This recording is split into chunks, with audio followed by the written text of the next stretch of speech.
Hello and welcome back, everybody, to the English coverage of VCT 2025 China Stage 2, and we have got an incredible matchup lined up just for you guys today.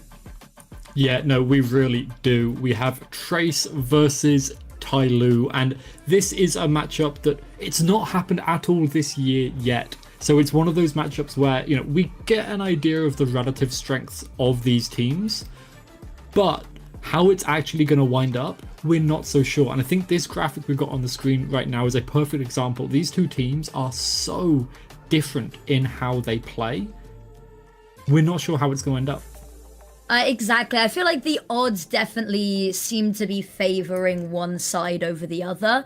It seems like Trace is looking, at least on paper, to be the team that has a little bit of an edge here. And if you look at, you know, just the reps that they've got in officials recently as well, the stats sort of align in their favor. But again, we all know how misleading that can be. Yeah, like, I love stats, do not get me wrong, but stats, guys. There's... Yeah, we love a bit of stats, but that you can't use that to really ascertain what is going to happen, because at the end of the day, Valorant is both a game of consistency, but also of teamwork, and those things can change massively. But as we can see here, we got the schedule for the week. It is a lot of banger games. Obviously, some of these teams are playing twice in this week as well, so it's intense. There's a lot of matches going on, but it's going to be a bunch of bangers. Yeah, it should be indeed. We've only got one series today, but as you see later in the week, a couple more. However, it is a best of three. So we should still get a lot to talk about, a lot to look at and digest here as well. Do we have, you know, any maybe initial predictions as to what we're expecting? Because we talked a little bit in the green room beforehand about... There's some weird agent compositions on some of these maps, especially for Trace. So is there anything that, you know, you're expecting to see that jumps out, or anything that maybe you're just wanting to see personally? I mean, I would definitely like to go to Icebox. I think Icebox is a very interesting map because, you know, we saw that TYL floated it, and, you know, Trace were happy to go to it against JDG. So I think it's a match that, you know, both of these teams are most likely going to be feeling comfortable on it, but it's not a map that they pick. So I hope we go there for map 3 if we get there. Other than that, though, I'm expecting to go to something like a Lotus, maybe Bind if we're lucky, because Trace didn't get the chance to ban Bind against JDG, so they might have banned it anyway. But we know that TYL want to go there. So, are we expecting to see it? I'm not sure, especially because TYL didn't do too well against Billy. Yeah, potentially. I think Lotus would... It looks like that's where it's heading. It's a map that's been consistently in the playbook and in the eyes of both of these teams over the past 3 months especially. So I think it would be like a nice neutral ground. Maybe there's even a possibility we see it before it gets to that decider stage. Yeah. Maybe not likely, but it's never completely down and out. But here are the predictions. As you'll know, I'm not on. I couldn't find a way to add my name, and I was like, you know what? If I don't put my name on here, I can't be wrong. Well, that just means I'm going to ask you what your prediction is now live on broadcast, and you're going to have to say it out loud. No. So, no, go on. Who do you think is going to win this match? I think it's going to be Trace. I think it's going to be Trace, but also I do quite like rooting for the underdog. So I'm happy to lean into this TYL, play good cop, bad cop here. Realistically, I think Trace, they are the stronger team. They made it to Bangkok, right? They have done better so far, and we can see some amazing fan art here, specifically of Trace with the ISO. Trace don't actually... They don't run ISO on anything, but... We've not seen it. It goes with the color scheme. It goes with the color scheme. Obviously, ISO's a Chinese character. We love it. We love to see it.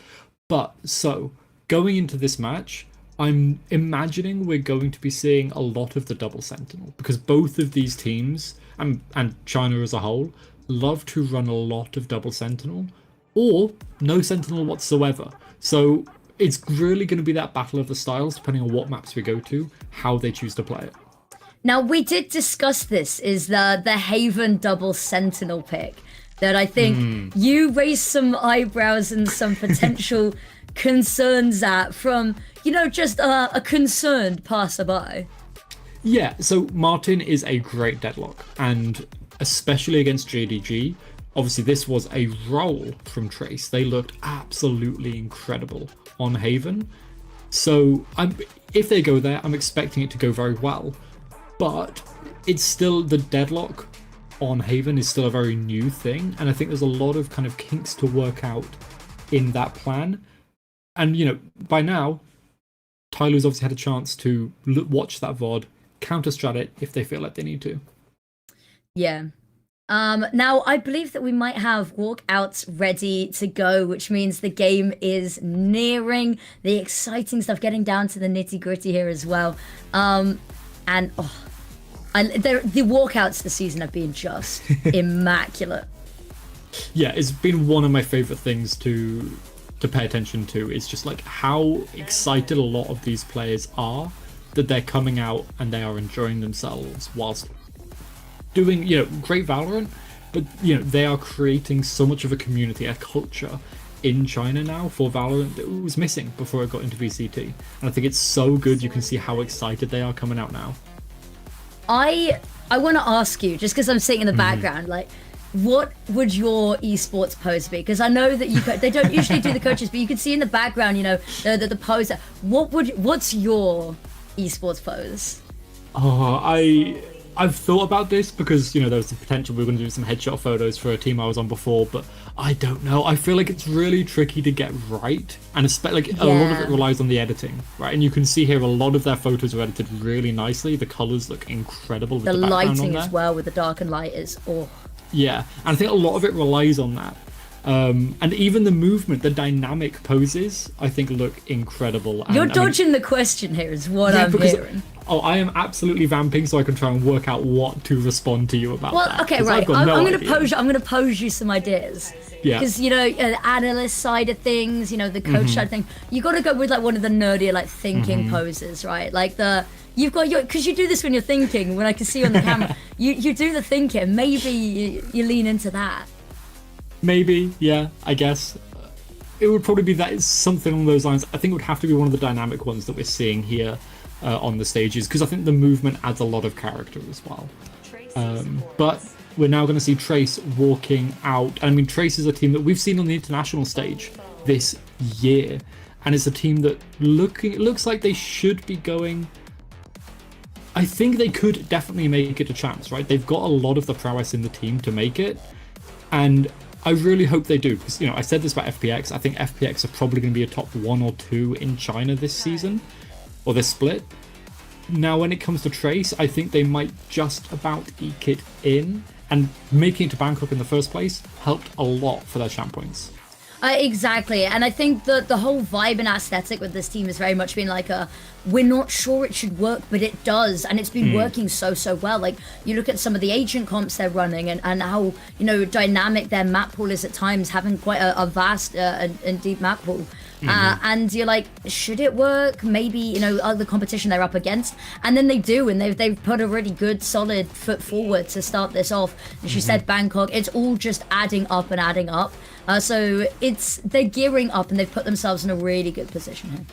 Yeah, no, exactly. And I think one of the key things for me as we see the rest of Trace coming out is the fact that all of these players are pretty flexible, right? Like, you have people like Martin, people like Feng Feng that play the Sentinel, the pseudo Sentinel, flex around just a little bit. But the fact that Luo King, for me specifically on Icebox, can play the Harbor and play it well, shows a lot of the flexibility when it comes to comps. Because the desk were talking earlier on VCTCN about the fact that Yo-Yo used to be a duelist player, and having that flexibility, especially in this meta, as we've seen from teams like T1 and PaperX, you can play double duelist and you can play it to a great success, as we've seen PaperX and T1 this year. I think whether or not we see a lot of that coming out from Trace could be a difference maker if TYL choose to lean in that direction. It's also just a really good sort of trump card to have up your sleeve there at the end, isn't it? Because you have the capability. You brought someone on who can do both roles, which means even if right now in this stage they don't ever want to lean into that, they still have that, you know, capability in the long run if they want to switch it up. If they think between stages this isn't working as well as it could, we want to come into the next season, you know, and bring this out, throw everyone off. It's not going to be something on the cards or expected. They have that ability. We've also got the Veto coming on through. Oh, Echo. Gone to the shadow dimension. How are we feeling about the map pool? I mean, I think this is almost as good as we could get. Icebox is banned out, and I think that's quite an interesting ban from Trace. They obviously, despite winning, didn't feel super good about that. So now TYL, though, they're taking us to the map that you've been worried about. I know that we've been talking about this a lot over the last couple of weeks. We're going to Corrode, and we've not seen either of these teams on Corrode. And as far as I'm aware, it was banned by Billy. So this might have been TYL's best pick so far. They've had a lot of time to work on it. So to me, this could be exactly the thorn in the sides that TYL needs, right? The little surprise that they need to get a win over Trace. Because Trace, I think they banned this. Yeah, they banned this first against JDG. So they might not feel comfortable here at all. I think I'm quite looking forward to this. A, because this is the first time I'm going to get to cast this map, which is always really exciting. My worry comes more so from the fact that my experience on this map have been a couple of pugs that have not gone well. I'll be honest, Echo and I queued together a couple of days ago, and it was not a pretty sight. But we were talking how we love the map in theory, and with the team that can run double sentinel, where you have that ability to pull back a little bit and have those layers and lure them into these traps, could be really huge. Like I've been seeing a load of like TikToks about deadlock utility that you can use that's really difficult to break, where you have to just crouch the whole way because you don't know where it's going to be and you can't see it, which is super exciting. But let's take a look at the picks coming on out. Got the Euro from both sides. It's a lot of space to cover on this map, so I'm not mad about it, but it is certainly a weird comp from both sides, I feel here. So for me, Trace's comp is, or should be, the meta comp on this map. You've got that chamber and you've got the Vice. Obviously, we saw how good we saw Autumn was from FPX on the chamber last week. Absolutely incredible. Now, on the other side, the Viper pick has been theorized a lot. The defense-sided walls are tricky to get perfect because of the map's geometry, but on attack side, Viper can be so consistently useful to help get mid control and to stop the defenders from having those nice rotational paths through mid and forcing them to take the 26-second long rotate from side to side through their spawn. Obviously, the Euro helps to counteract that a little bit. That's why the Euro's in there. Interesting to me, though, is we're seeing Feng going over to the Euro, and we've got Kai, if I remember right, on the chamber. Obviously, Kai mostly plays Jet, that's typical, but Feng on the Euro, that's something we've not seen from them this split. How practiced is this, and why has this switch been made, is a big question point for me. Yeah, and I'm sure that it hasn't been made without, due process. But we've got to see that really coming on out there. There can't really be too much room for messing around and using this as the testing phase. Here we go. We talked about the defensive walls, and actually with how close the spawns are, how far the spawns are out, a lot of opportunity here, but it's going to be a really quick test here for Scales. Immediately backs off the angle, but has so much space to fall off. Yeah, can just take it nice and slow. Scales will see that drone, will break it out, but will have to play for the retake. Holding elbow, the most important part of the B site. It's only one person, it's just Feng over towards site though. Yeah, just them here. There's been a lot of stall, and actually the back away has been quite good. A load of people spotted out there by that haunt. That's going to be so much information to work with, but they can immediately rotate off the back of it. Yeah, it feels like they thought Kai found more space than he had. There's still two people over here. The Cypher in that nice little corner. Yo-Yo has taken a lot of damage, but Ninebody will see four people swinging into him. Takes down one, but does get traded. And now it all comes down to the person on site. It's slowly, but he falls, and A site is open. Exactly, and there's not really much you can do to come back into this. Low HP on a couple of these players, and then also a single clean bullet to the head's going to get the job done. Scales, how do we even look at this? You can already see the space being taken beyond the site here. Yeah, this is just almost impossible. The first line of defense as well is Kai, and then can obviously TP back, survive another day. But Scales does find that first pick, which is great, but got to find so much more, and the paranoia is so huge. Exactly, and there is even more information to work with. Not that they need it. And simple, clean, effective, a nice little round to pick on up there.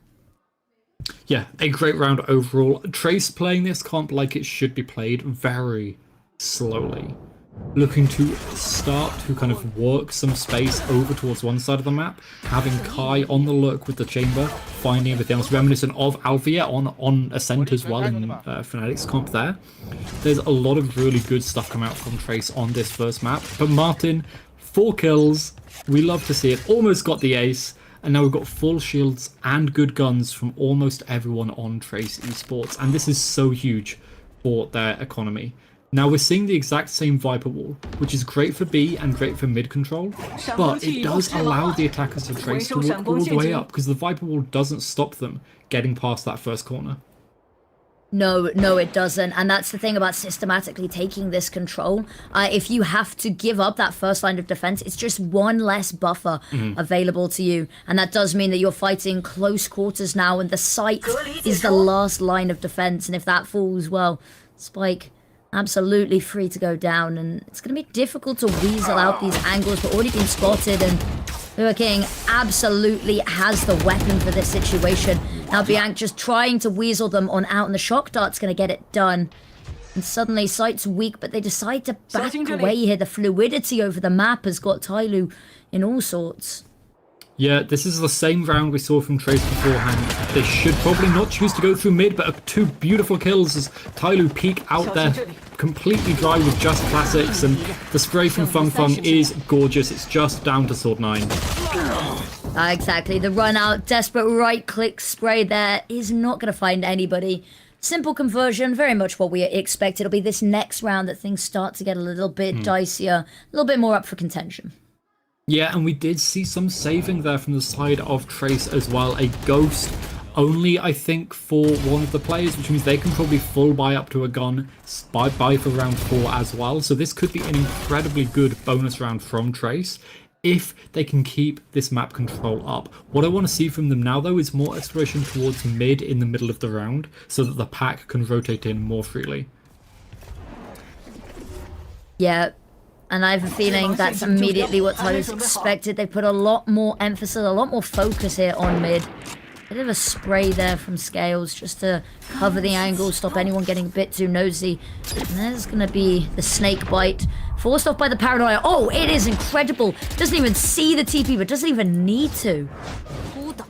No, absolutely no need to do that whatsoever. And now we're just seeing the stall,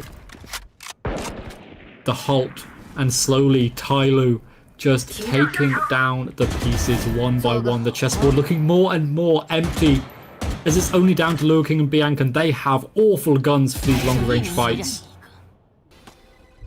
Yeah, at that point when it slipped so far, it's kind of beyond redemption with the weapons that you have. It's now about damage control, and even that is not looking particularly sure here. Bianc, as a bit of a nosy, as the spike, doesn't really have the time to do anything. We talked about the long rotates. Is about to walk into no man's land. Yeah, completely alone. A stinger only in hand as well.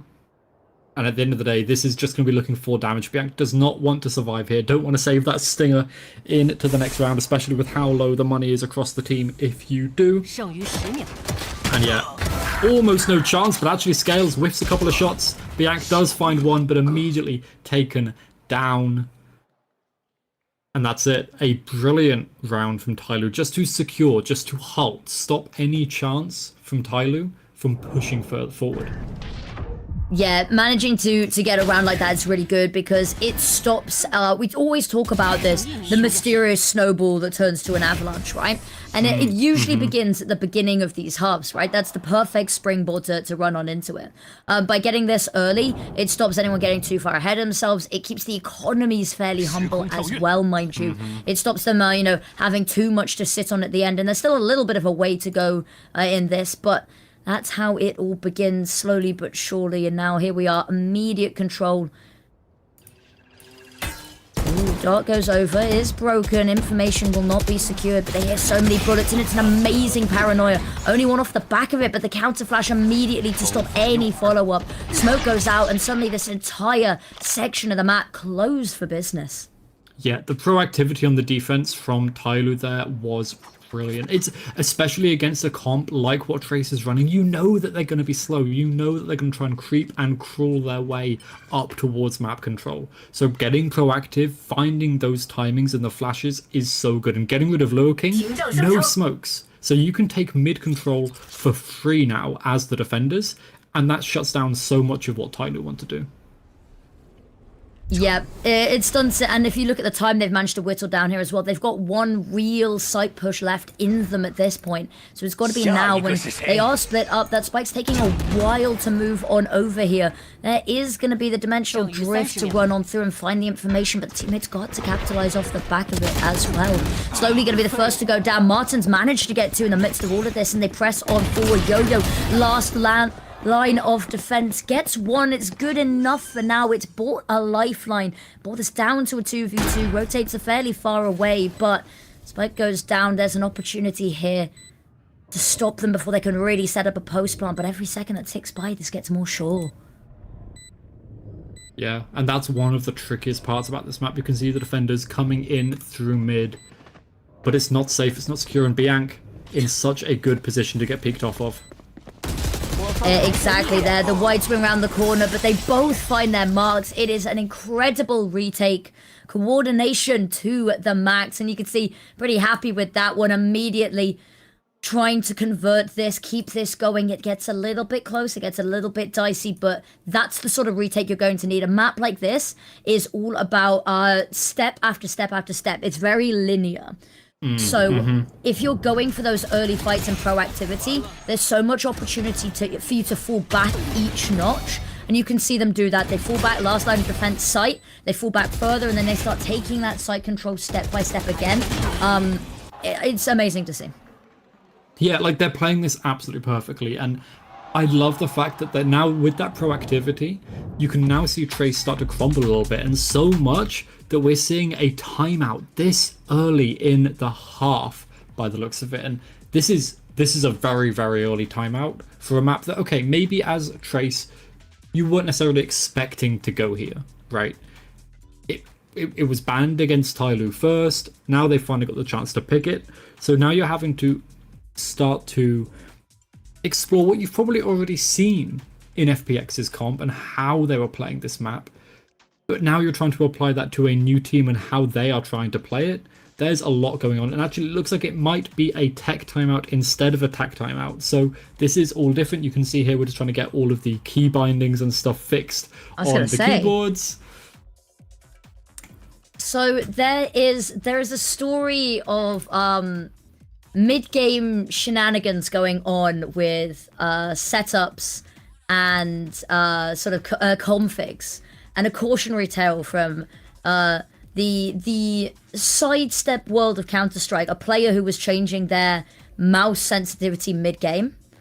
And it called and they, I'll be honest with you, they were not long left for their team. They did not last much longer than that. So anytime I see somebody, you know, changing keybinds or configs mid-game, I always get a little bit nervy. I'm like, are we fixing something? Are we trying something new? I'd imagine you're not calling a timeout to try something new here, but we've seen some things in our time, haven't we, Echo? We have seen some interesting things, but the tech all fixed, no more pause, and now we've got the Cypher setup over towards B. This looks like where the exec might be coming nice and quick, so this is a switch of pace. It is indeed, but look at that immediately. No time to remove the dart. Taken down. That's going to be the spike drop. The smoke is going to mean that there is no ability to really contest further than that as well. Slowly trying to make sure that they are close enough by stopping that space being taken so they can pounce on this retake instantly. They go 1-for-1 in the trade. There's Lure King actually with a pistol to find the equalizer, but it is once again TYL back on top here. Sword finds another. Martin bites right on back, but here it is unfortunately split up, diced, and caught between a rock and a hard place. And the gun of Sword 9. Yeah. Absolutely gorgeous. And the way that we saw Trace trying to take that, the fight into elbow was brilliant. Luo King with the TP and the classic up into heaven. So many incredible things that we're seeing, not just as part of the exec, but afterwards. But once again, Tyloo on their defense, 9 bodies, trips, absolutely beautiful. And then they're slowly picking apart this site. They're working as a team. They are peaking almost always together, a little bit off sometimes, but Tyloo are looking so clean. And now Trace, they have another buy, and they have a lot of ultimates, but there's so many from the side of Tyloo as well. Yeah, Finances in a place they can bring this Odin out, and the walls on this map, a couple of them are incredibly thin. There are a lot of places that this could be a real deal breaker. And I'm hoping, we like a little bit of chaos here. We like to bring out the bigger expensive weapons. Yeah, you know me, I love the Odin. It's one of my favorite guns in the game. But what I think is going to be happening here is this mid control is huge from Tyloo. They're looking and they're peeking forward to see what is going on. Whilst again, Trace are taking their sweet time over towards B.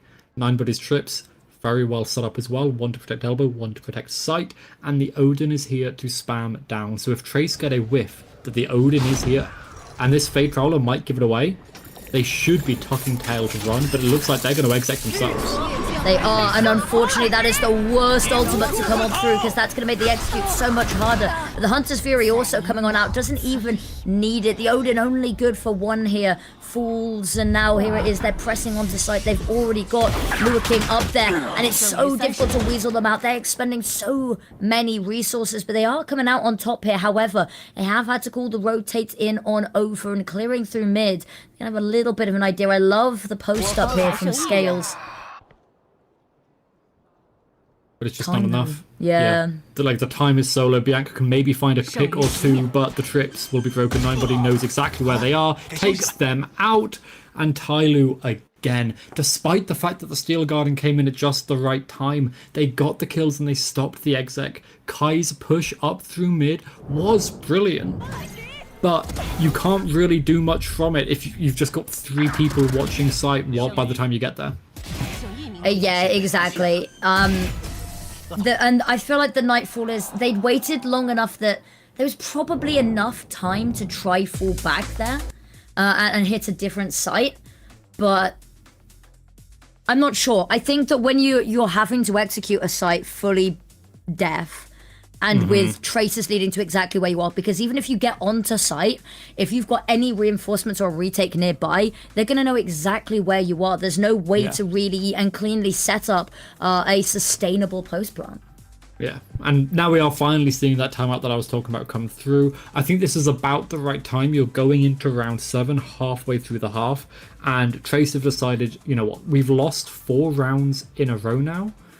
This comp, it is built for the defense, but it should be very good on attack as well, and they're struggling. So now they are trying to work out how they can take advantage of the switch-ups in pace that Trace are throwing at them, the mid-control that Kai is taking late in the round, and how they can really play forward into those switch-ups and really start to kind of play with the minds, play with the expectations of Tyloo that little bit more, because I think they've shown a lot of good things, but they just need to take it that step further. Yeah, exactly. And that's always going to be what the case is. We saw an amazing couple of rounds to start off with here, but it's been very quiet since. The dynamics, the fluidity, the pushing and pulling not being as effective here.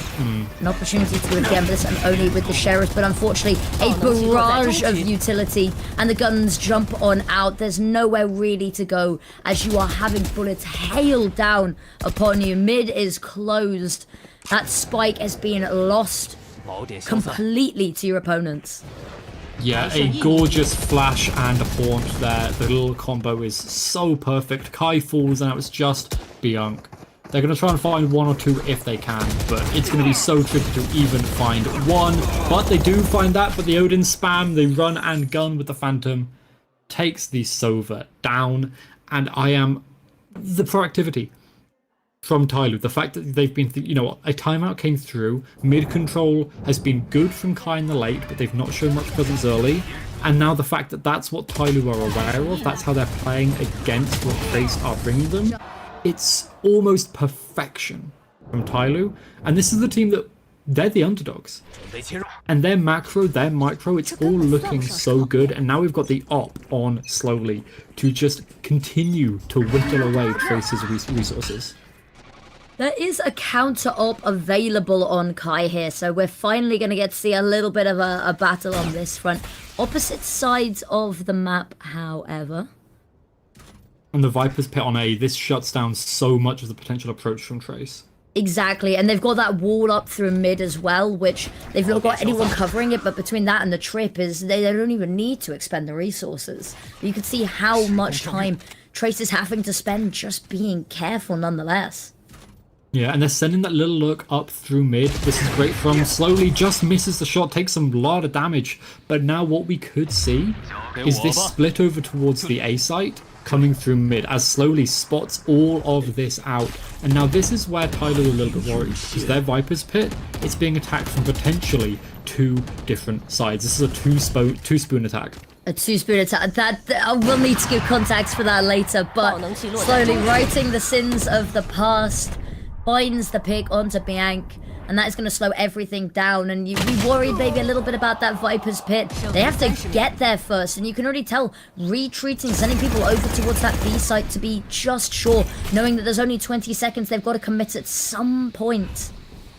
And another smoke coming out. Oh, it's going to be devastating because at some point they just have to run on through it. There's the first, and there's a counter smoke to come on through to block the line of sight, but pushes it, aggresses it, just dry swing for the win.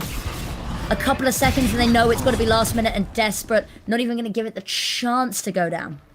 Yeah, TYL played that so perfectly. As soon as Trace switched away from that mid to a link over towards mid, they had the people there, the Odin spamming down, slowly got a pick with the op. TYL's defense is looking so clean, and they were so aware as well of the fact that there could have been that two-pronged approach over towards the Viper's pit, that they had the Omen to cover, to make sure that the Viper could continue watching a main whilst the link was covered. This is so perfect right now from TYL that Trace, they need to come up with something special if they even want to get another round. Yeah, the proactivity is being met with just perfectly placed aggression. And there's another dimensional drift coming on out. So much information scouted, but unfortunately, that's not going to matter when your teammates are getting picked off one by one in the interim. Liu King has managed to get onto the site, and they are trying to pressure 9 body here. Traps almost all completely gone. One was narrowly avoided, but doesn't really matter because Feng, who was ahead of it, already been dispatched of. And look at that, turns around immediately. Liu King dealt with. Kai wants to try to get the Tour de Force involved in some capacity, some shape, size or form, but that's it. The smoke comes on out, and maybe you pick off somebody, but nobody else is going to be in that line of sight. And there it is. The teleport back available if needed, but whether you're even allowed to live long enough for that to happen, it's unlikely. And in the midst of all of this, the defuse comes on through. Perfectly played, perfect lockout. Yeah, I mean, like, we are seeing how good Kai is with the operator. The tour de force, the peaks there over the top of the smoke, absolutely perfect. But it's just not enough. And Feng trying to take this control, trying to swing with Liu King as they TP up towards heaven. But there's just a little bit of a disconnect between the two, as one's swinging elbow, one's TPing up. And it was relatively easy for 9body to just swing, turn, swing, take them both down, shut out that entire round. And now an A main default, but immediately, slowly takes out Kai. No more op, no more chance at any big guns from the side of Trace, and they've halted. They don't know what to do. This is the exact conversation that everyone was having when this map first got, released and announced, is how you can have firefights and contact within the first second. And that is unfortunate because sometimes it means that you then got to sit out the entire round timer. You will not be allowed to see this site from any perspective except your teammates. And here it is. They are just leaning in towards Feng. There's a lovely pick, but immediate trade from Slowly, not expecting the 1-2 punch coming out there. Weapons swapped, and actually I think Slowly spotted that. Is going to be able to call over potentially a rotate off the back of hearing nothing else at all. And Scales already waiting just in case. They've heard nothing over to that B site. So now pressure being applied, and they know it. Martin, lovely jump on out. Scales gonna let themselves get scanned there, but unfortunately caught before they can even hide. Sight is gonna fall, and we talked about needing a switch up. This is it. Retake's close on by, but they've sent Martin out just slightly ahead of this to try get ahead. And there it is. That's gonna cause a couple of problems now. Wall and nothing really they can do. Paranoia is good, and they are just trying to find an angle to weasel out any of these players. But with two of them here, it's going to be so difficult. And now with only one player left to try fight this angle, low HP, 9 body, in for a world of hurt. Yeah, a world of hurt indeed. The op going to be picked up by Trace there as well. And finally, a gun round on the board for them after, I think that was going into round 10, that was. And it started out pretty rough for them. The op battle going the way of TYL was pretty solid to start with, but it just kept petering out. And now, Trace, they need to keep this momentum going. They did lose quite a lot of bodies, so they lost quite a lot of guns, but they've got the ults online now again to try and fight back. Martin only one away from the Steel Garden. That helped a lot for their B hit previously. Yeah, exactly, and it's good to see something come on through, just a little bit of a boon to get them something on the board here. Spike left behind and not wanting to lose it out in the open, as we've seen a couple of times come on through here. But again, slowed down over towards the A site. There's now 3 slowly peeking over towards mid. This drone will come out from Beyond, so we'll likely spot them. But it was broken maybe just in time, so he does have the TP if they want to get out though.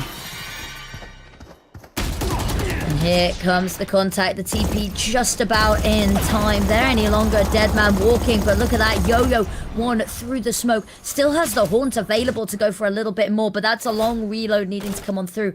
Maybe looking to pressure, but unfortunately just not in time. Prowler knows how close they've got to be. Caught by the C's, however, and actually the whole kitchen sink being thrown here. Take the Paranoia from behind as well. You are not seeing anything right now. Martin fighting for their life, and mid goes down. And suddenly it looked so good for a second, but their path carved away. It's being taken away from them slowly but surely. Actually, slowly needed to get something there because Feng's found 3, and suddenly tide has turned. Site taken, and they want to try and meet Yo-Yo. This is a heavy weapon to lug. However, with that going down, that means that Spike has to be pushed here. They are just going to run round the corner, hope for the best. Not able to stop it going down, and that gives Feng a chance to try isolate these fights, but luckily timing as the pincer comes through stops any funny business. Yeah, and again, it looked like a great round from Trace to start with again, but it petered out towards the end as Feng great with the operator, really good on the lurk, and really good in the clutch, but their utility has been a little bit wanting so far. As you know, the flashes, both of them online, the TPs, both of them still online. What I want to see from Feng is more of that utility being used, but Yo-Yo's angle there just to stop the spike going down in the first place whilst Feng was nice and aggressively positioned was exactly what TYL needed. Yo-Yo's positioning so far has been exceptional. Every single time that they need him to be somewhere good, it's great. But now Trace, they've got a relatively bad buy for what should be their 4th round, but this is going to be so tricky to get over the line. Yo-Yo with the Odin again, slowly with the op positioned over towards B. B is locked out. It's just A that you can really try and go for, and this dimensional drift is going to try and allow it. It is indeed, and all of the ults are being pulled out. The Hunter's View, the Dimensional Drift, and Feng desperately trying to get their name back in. All caught potentially with utility out, able just in time to get round the corner. And not only that, upgrade in weapons better suited for the situation, and everyone is managing to get a little bit of a boost here. Lugong, so much space taken, and yeah, slowly he's got all of the information. You might as well use the ults, but the issue is no way to pitch in with the guns whilst we're in that dimensional drift, relying on 9body. 9body gets one, but that's gonna be it. Both of them fall, and it is a stellar half, unsuspected, coming out from TYL. Yeah, TYL 8 rounds on the board, and they're very happy. I think with the way that started as well, with losing the pistol and the follow-up, they're very happy with 8, but they might have expected 9. It was just the ultimates, along with this lurk from Kai slightly earlier in the round than usual, that won Trace this round. The Dimensional Drift and the Hunter's Fury, a staple combo in any Euro Sova comp. You're expecting those two to work together to find those picks, and then the Stinger swing from Feng Feng, perfect as well. Now, as we go into halftime, TYL, they're looking pretty happy. Trace, okay, they're now moving over onto the defense side, and on the defense they should be getting quite a fair bit of information with their comp, as I'm sure everyone is going to be going for the Smite Knife here, right? Oh, no, surely. No. No, you're not going for the Smite Knife? No, I'm not going for the Smite Knife. I think you are the only person that's not going to be going for the Smite Knife here. Yeah, have I missed something? Have I missed? Do we like the Smite Knife? We like it ironically, I think. I hope. I feel right. I've got a hot take here. I don't think that the Smite Knife is bad enough that it is iconically good. It's not like, your Velocipastas of the world. That's a hyper niche reference there. But I'm hoping that somebody's gonna know what I mean.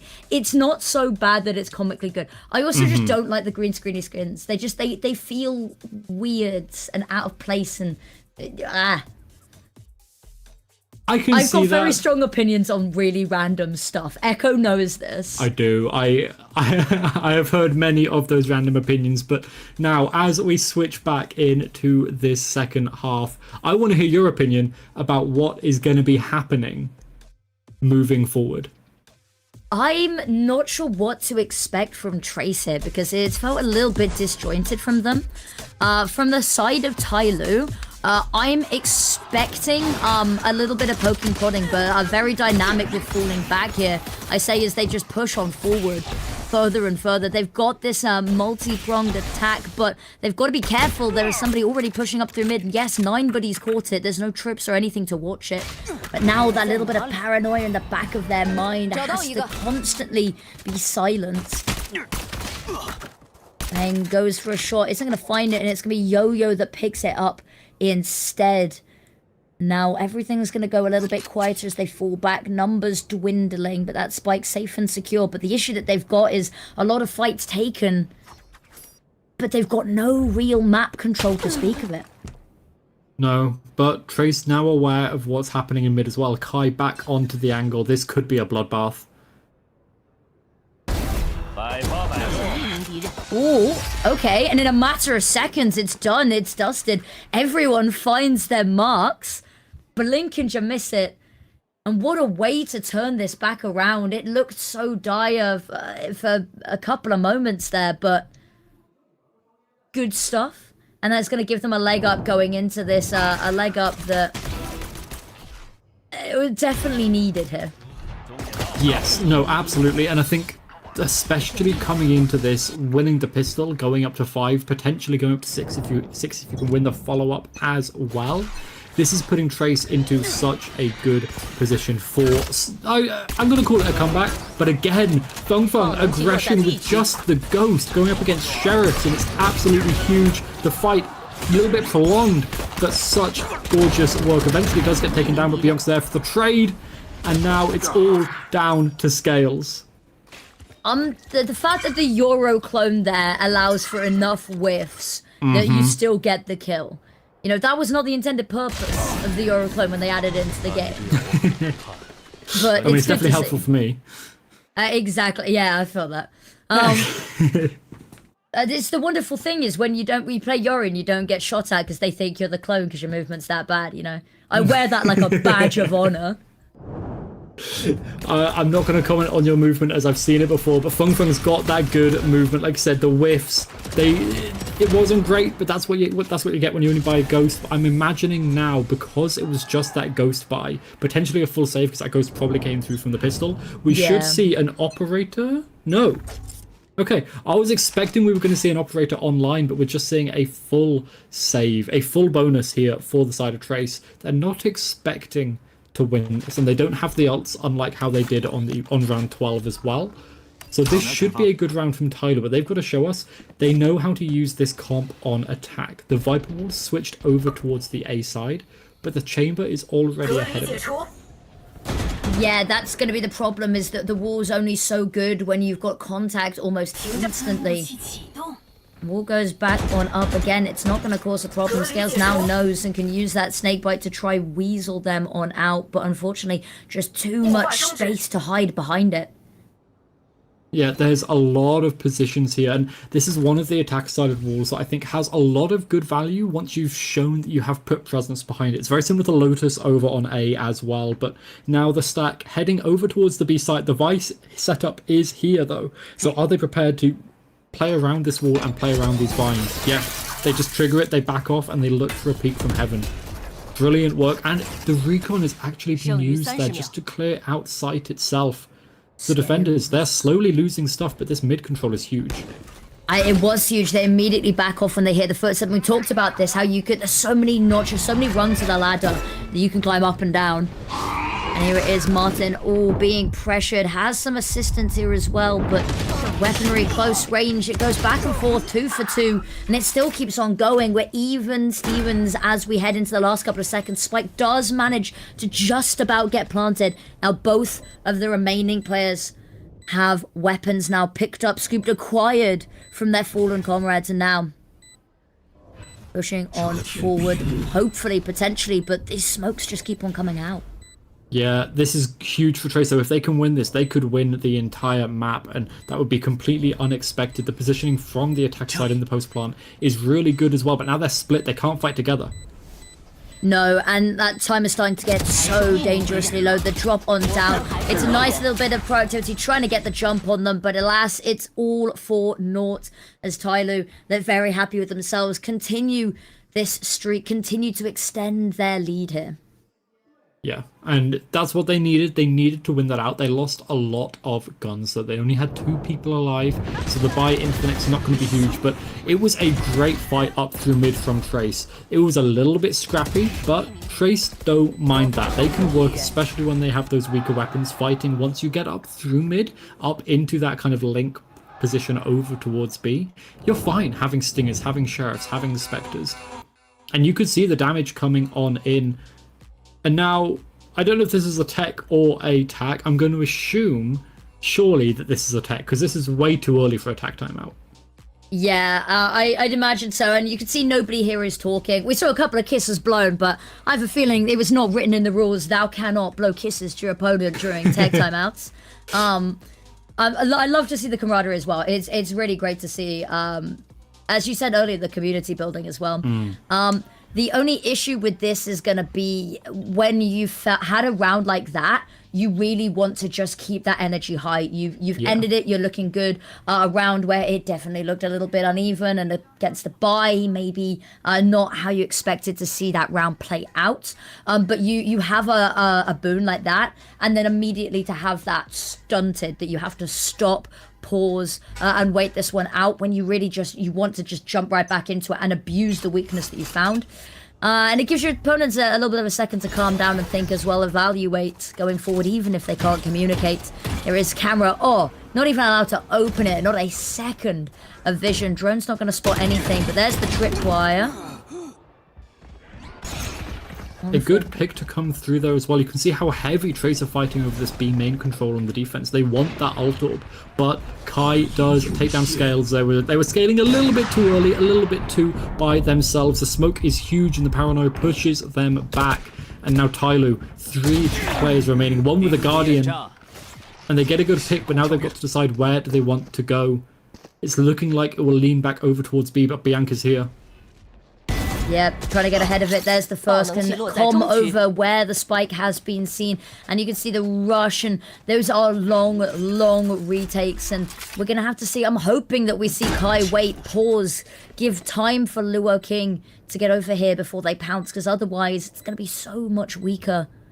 Trying to crunch down on the site one by one, but it doesn't look like it. Kai's wanting to be proactive, gets the first, and it pays off. It's clean, it's crispy, and it's brought them the world of good because that gives Luoco now even more time, even more space to push on forwards. Smoke comes out, but Sword doesn't know where to look. So many angles, so scared of every corner. Manages actually to get a little bit of a timing and duck behind here. So it's going to take a little bit of time to weasel them out, but Kai knows, cleared everything else out. It can only be backside now. He's going to immediately hop on that spike. Catches one out through the smoke, and this is going to be a problem. The op, not the battle for this, not the weapon for it. And unfortunately, time so low, single-handedly. It looks so good, but just clings on at the end. And another round that could have gone either way, but it comes down to that last second and the rotate that Kai went on to come back through and take down the elbow player. You know someone's in elbow in the post plant, so that is huge, but it uses up so much of your time that then when you get to the site, when you get to the spike, it was halved, but you just can't get it anymore. And it's that little bit of, you know, you're coming from different angles. It's great, it's unexpected, it's difficult for the people on site. But it allows someone like Sword to play around with the time, to waste it. But now, there's no wasting time here. A main, a duel happening here immediately. Exactly, the flash is so good, but slowly, oh, it is immaculate. And there's nothing you can really do or say against that. How do you contend with instantaneous death? I think Stoli needs to change his name. I can't lie. Like, nothing about that was slow. It's reverse psychology, you know? Yeah, okay, right. So you make them think you're slow, and then you hit them with that spray, and it's just gorgeous. But now, B-site exec, the Vice Wall has been noted, has been spotted, and everyone from Trace, yes, they've got the lower weapons, but they are all here ready to converge onto site for this exec. That they are Yo-Yo with the opener, and Kai just has to back off. Paranoia is so scared of being pushed. You can hear the footsteps, gone ready, but not ready for the battle approaching so soon. And it is looking so good. The underdogs, they were called. Mm-hmm. And you can see the energy, you can see the vibes are looking really good. And when you're, you know, on a map like this, we talked about, you know, Corrode being a little bit of an extraneous pick in the map pool, being new, being a little bit different, and being really one of the first teams to play this that we've seen. It's not been particularly common. So I think this is going to be a really nice win under their belts if they can keep this up. Yeah, but here we go. The final timeout from the side of Trace. None used by TYL yet. Trace using this to try and halt the momentum, to allow themselves to come on back. Because Trace did win that pistol. They did win that follow-up. But they've not been able to find anything since. They've had moments, times where they might have just been able to pull it over the line. But now they need to sit back and work out how they can do it. They've got some ultimates. I think they've got the Nightfall online, which especially we've seen some incredible combos with Nightfalls and Omen TPs from the Shadows in the past. You know, the Deafen and then the Omen TP can be absolutely huge, but it's whether or not we see that, whether we see any set plays, because Trace should have money. They should be able to buy up into this round. It's just then, how do they use that? Are they able to finally stop the onslaught that is TYL? How do you stop the onslaught, the typhoon that is TYL? So I'm curious to see what they can bring out. They got the Odin. We've seen it being fairly successful. Whether it's going to be the difference maker, yet to be seen. With that smoke coming on through, maybe not. Has the sonar ready to go. It's going to spot a couple of these players out, but it is just that Yoru. Actually, I say that dot doesn't get broken. A couple more scans come on through, and that's so much information to work through. And Bianc, there's the drone. It's going to spot out at least one player. The TP, however, out means that all of that information immediately redundant. Yeah, and now it's forced TYL to move over towards the A site. Kai, though, on this line, the Viper Wall, just like on Lotus, forces this chamber back. Because they can't hold aggressive, they can't hold that wall, so now they hold the next line. And this is where the Viper Wall doesn't help so much. Yeah, it's good for getting you past that initial first hurdle. Everything else, you're on your own. Dodges the flashes, and they line up. It's a collateral, and it's devastating. TYL, the right thoughts, the right mind, the right angle that they swing out from. They think they've gone wide enough, but they are being held for. And that is a little bit of a mistake to make. Now Sword trying desperately to claw this back in, to try swing the numbers into some semblance of balance. And there's ultimates being thrown at this. They think there's still a chance. They've managed to get Yo-Yo past that choke point, hoping that maybe haven't been spotted, but Martin is hot on the trigger, hot on the reads, and now just Sword left. Manages to get third, but it's going to need to be the ace, but there's no time, unfortunately. Trying to figure out maybe a teleport away, worried so much about danger, about trying to escape, and it all crumbles after that initial opening duel. Yeah, I mean, when you've got Kai hitting a shot like that, there's not much you can do. Really, it's just absolute perfection. And again, this is why you see the duelist moving over onto the chamber, because you get moments like that. And TYL, the fundamentals, they are usually there. They are playing together pretty well. The timing's a little bit off, and you can see there the spacing off as well, but they can still buy up. They've got the bank, the economy behind them for this round, and they've got some big ultimates online as well. Big ultimates, big impact needed from them.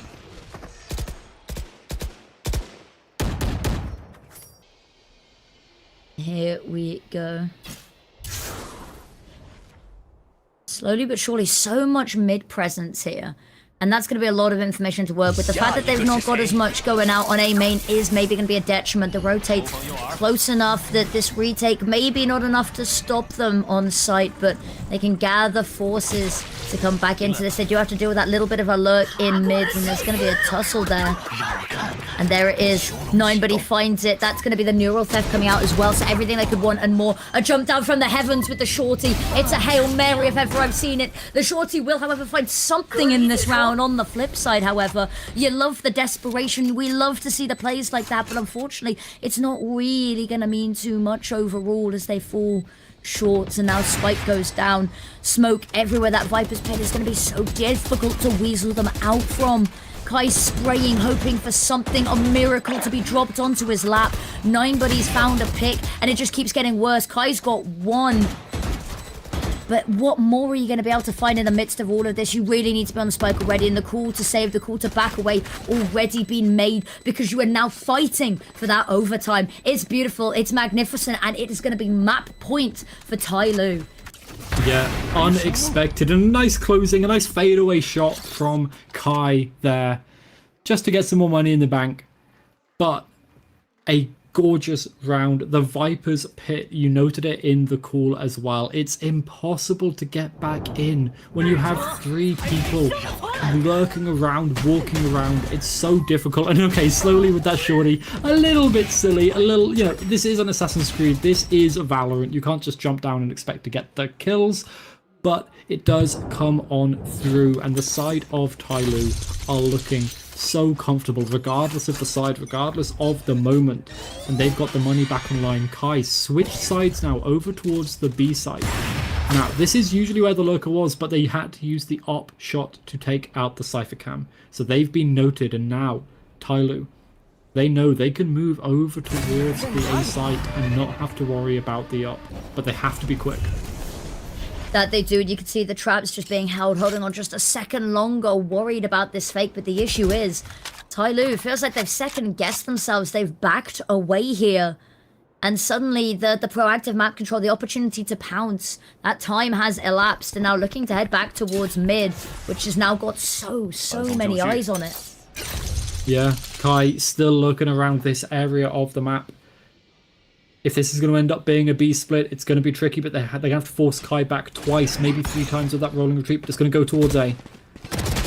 They're going to line up. Bianc is going to be the first to hit the deck, and that's the kill that they need. It's damage, but not much more you can say. The kill found off the back of it. Yo-Yo uses that, so much space taken as they push on forward scales, trying to claw this back in, finds one of their own, and suddenly sight falls. Yes, Feng F is near enough by, but can't stop this going down. Going to meet up with Kai. One final opportunity, one final chance to keep this going. 5 would be needed, and it needs to start here. And unfortunately, that time is ticking away. Yo-Yo, such an amazing angle on this. Still has the C's if needs be. And it's going to be a very difficult angle to fight with the op on this, especially when you have no backup now. You can't trade. You just have to go one by one. Switches out the weapon, uses it almost to bait these players out. Tapping, desperately hoping to find something, but runs out into the fight, runs out to their demise. And that is going to be them running down their first map. And TYL, unprecedented against literally all of the odds that I have been presented, take the first map. And when I said I like the underdog, I'll play to the underdog, I should have stuck with my guns there, because that was amazing to see. Yeah, no, this was amazing. TYL, the first map of this split on the board for them as well. And they are looking so clean. Their composition, they used this Viper to great extent. I think there's a lot more they could do with it, a lot more optimization that they could go for. But absolutely wonderful from them. Yeah, there's a lot of times in there that, the first couple of rounds were looking, really, really good from Trace. You could see the push and pull a little bit on that attack side, keeping, on their toes, but I didn't really see that. It felt quite disjointed at times. There was a lot of waiting down the timer, and then suddenly having to contend with the fact that you have got very limited time to do a very big task. Yeah, and playing with time is fine. Time is a resource, especially in a comp that likes to gain that slow advantage over the course of a longer round. But you've got to be finding those advantages with that time. You can't just use that time for nothing. You have to be finding something. And there were so many highlight performances, as we can see as we're going through these highlights, from all over on TYL. They were just shutting down Trace's approach onto every single line, every single angle. TYL just looked absolutely incredible there. Yeah, that they did. And some really standout moments as well from individuals. We talk, about the collaterals. The proactivity was really great to see as well. This map is all about the push, but it's very much like the tide, isn't it? There's a lot of in and out and in and out. And they were really good with being able to, take those early steps, fall back a little bit, call in reinforcements, take that step forward. They were getting run down. They had the ability to retreat. Exactly how you'd want to see the map being played. 勾一下。有狗吗？会远有狗。我跟你说，中路是放着的，我上线了，别漏这里。别漏这就要看我线。Chamber Trap 收了，他们要做中路了，兄弟们，小心你们那边，绝对是做中路了，你们能。我家 B 后，B 大开飞机，B 大开飞机。OK， 你看，中路夹壁，想中路夹壁。有空吗？ 有几小心中路夹壁，中路来了我能帮你。开中大，别我开中大，B 通人多的，欧盟也带，想 B 中就一天半 ，B 也 B 三个小，一个中路，B 通欧盟。我土毒了，李威，可以开连吗？我黄烟，我开了，一个中路，然后欧盟带 B。链子要掉了，掉，中上来了，中上跑脚，中上来了。我推中了黑，别，跑，想 B 通欧盟，我靠 B 去了，B 通欧盟。 我看着他过来，看右边，5打3，他包在中的，他打不了哪边，你小心小心了，一位。我看着了，我补烟了，我帮不了你，不用。我看不上，中路还在，退路还在，退让他们玩，退不了了，我已经退不了了。OK， 那你换。哎，冲了，打包点，我去包点了，包掉了，包掉了，还有一个，打八十，我等会儿去找他。OK， 时间，看位置，我先来，打八十，我来，打去。 And there we have it.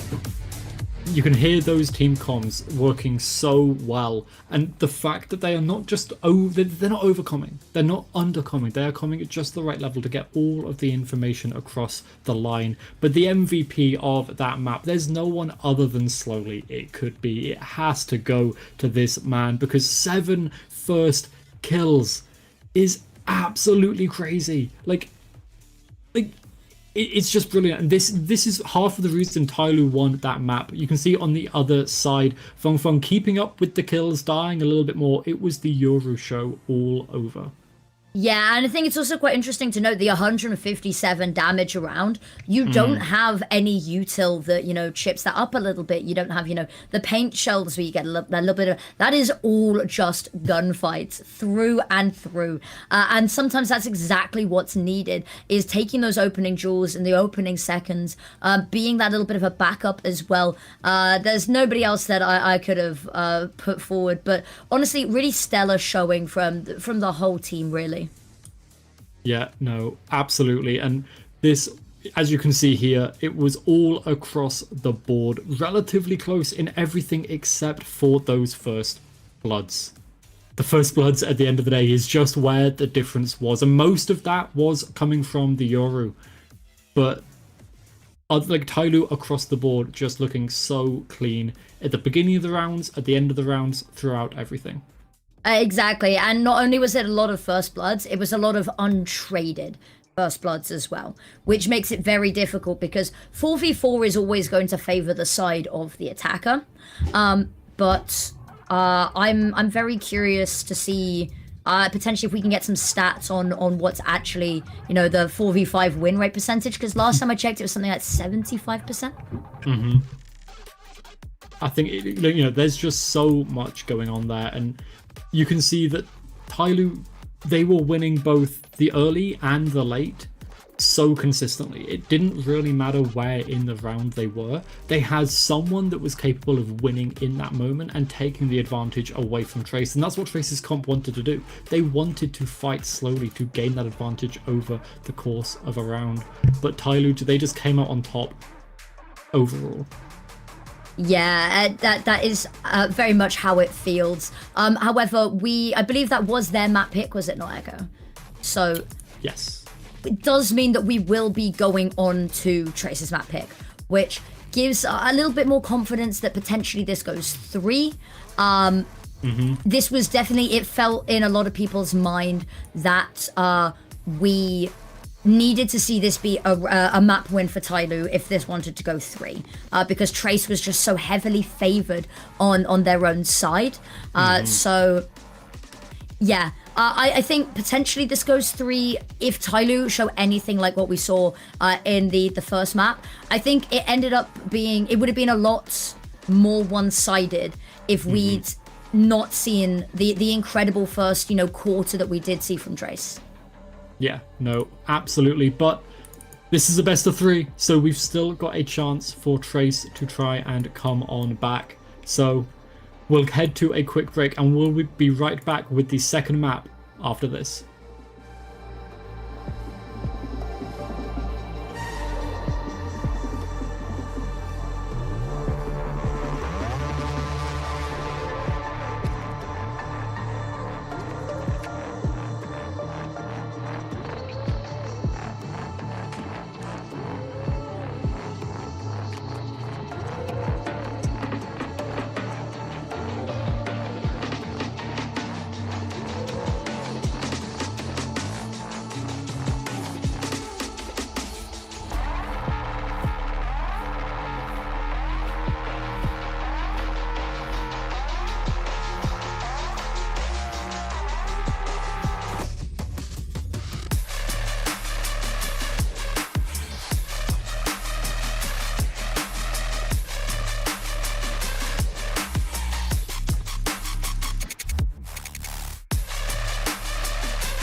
Welcome back, everybody. If you're only just joining us, maybe you'd be forgiven for being mistaken, for being a bit confused at the TYL one map up on a series that looked potentially very heavily one-sided towards Trace. But no, your eyes do not deceive you. What an incredible first match. And next up, we are heading to Bind. We talked about this potentially being a float map. Nope, we are getting it now. We are getting it in the first two maps, guaranteed. And here are the comments that we're seeing, and I'm loving the double duelist. It is going to be so punchy.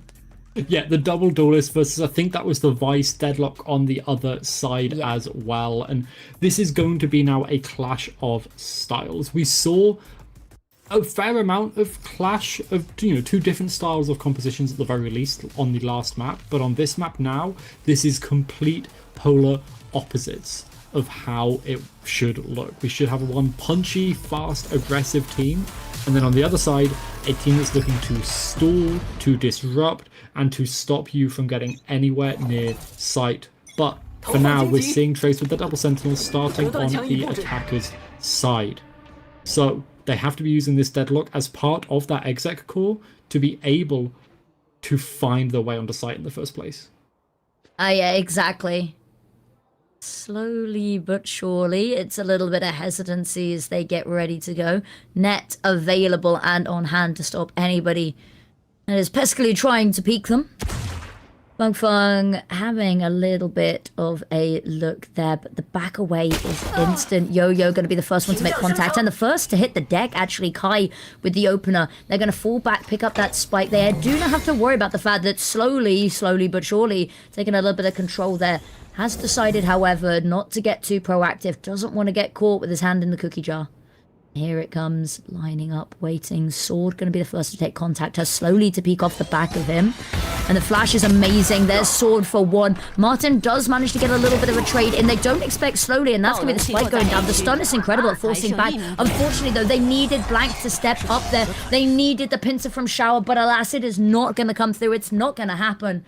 And a pistol round safely secured. Yeah, no, a great round there from TYL. The way that they layered their positioning as well, with Sword taking that first fight after the flash hit the wall so that he didn't get fully blinded. You can see he was just able to free fire. Yes, he does get traded, but that's after he gets two, and then slowly is essentially brought into the fight there as we're getting nice and hype. Yeah, we love the passion from TYL. Slowly was brought in for that final kill, now has a Marshall online, a one-tap body shot for everyone on the side of Trace, as they are going all five to Hookah to start with, but slowly taking all of the positioning down B, and a little bit close, a little bit risky there for Scales. The nade might take him out, but a lot of damage done. Yo-Yo just free firing for four, and then slowly comes in for the final blow. A bloodbath over in the blink of an eye. That's what it's the snake bite as well, assisting on all of those is crazy. As I was like, oh, they've chosen not to put it in Hookah. They're gonna expect the jump out, and they're doing it preemptively. Maybe not 100% sure about that, but then they all just fall out because as soon as one goes, they all have to, and unfortunately, they all fall to their demise. And you can hear the crowd go wild. We're going wild. That is what a confidence booster. Not even needing to buy a weapon here. Just like, no, hold up. Let me handle the sheriff. That's all I need. 9 body, straight away through the teleporter. So aggressive. A little bit of early information to be found there that there's no immediate imminent danger on A. It means that B, that's the focus. That's where they can they put all of their attention, reinforce, keep it strong. Yeah, and you can see the smoke up the top of B as well, just to threaten that little bit further, that little bit deeper. But now B long control taken as TYL, they're looking to peek out towards Sands, lurking here, waiting. Waiting, but there it is, slowly, very quickly finds the headshot, the opener. Once again, we talked about them. Opening jewels have been going their way time and time again and time again. They haven't been traded. No, but a spam through the smoke, 9 body. Oh no, that was over on the A site.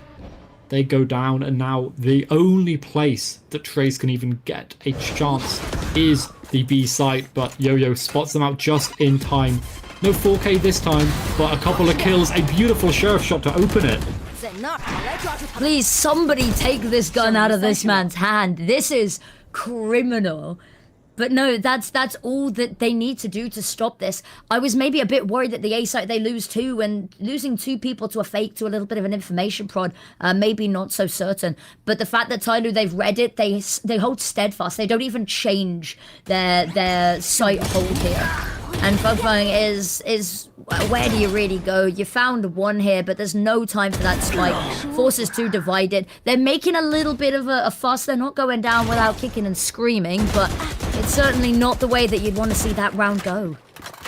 No, and that was a round that absolutely should have been going the way of Trace Esports, and we said that a couple of times in the last map as well, but TYL are just looking so unstoppable. That first game that TYL had against Billy was purely just a warm-up for the split, as they are looking on fire right now. And it's not just one person. Sure, Yo-Yo has been the flashiest so far, Scales with the 5 assists, not so flashy, but everyone is looking so on point. And now Trace, they have 2 Vandals saved from the last round, 3 Sheriffs, and yes, the Sheriffs can maybe find something as the TP fake, so that it makes people think that there's a lot of people over there. But Yo-Yo watching B-Long, absolutely beautiful, so clean. But it's a 4-4. As now TYL, they're slowly losing numbers. Yeah, and Bianc being in that position and finding that kill can immediately come over that it's all fake. And that does mean that they can start to have a look at A, because they know that they've got that little bit of a coverage. Now that they've lost the line of sight on the teleport, then it gets a little bit stickier. Those players over on A and trying to teleport over, but you got to trust in your teammates. They've not been able to see a whole world of action just yet. Slowly.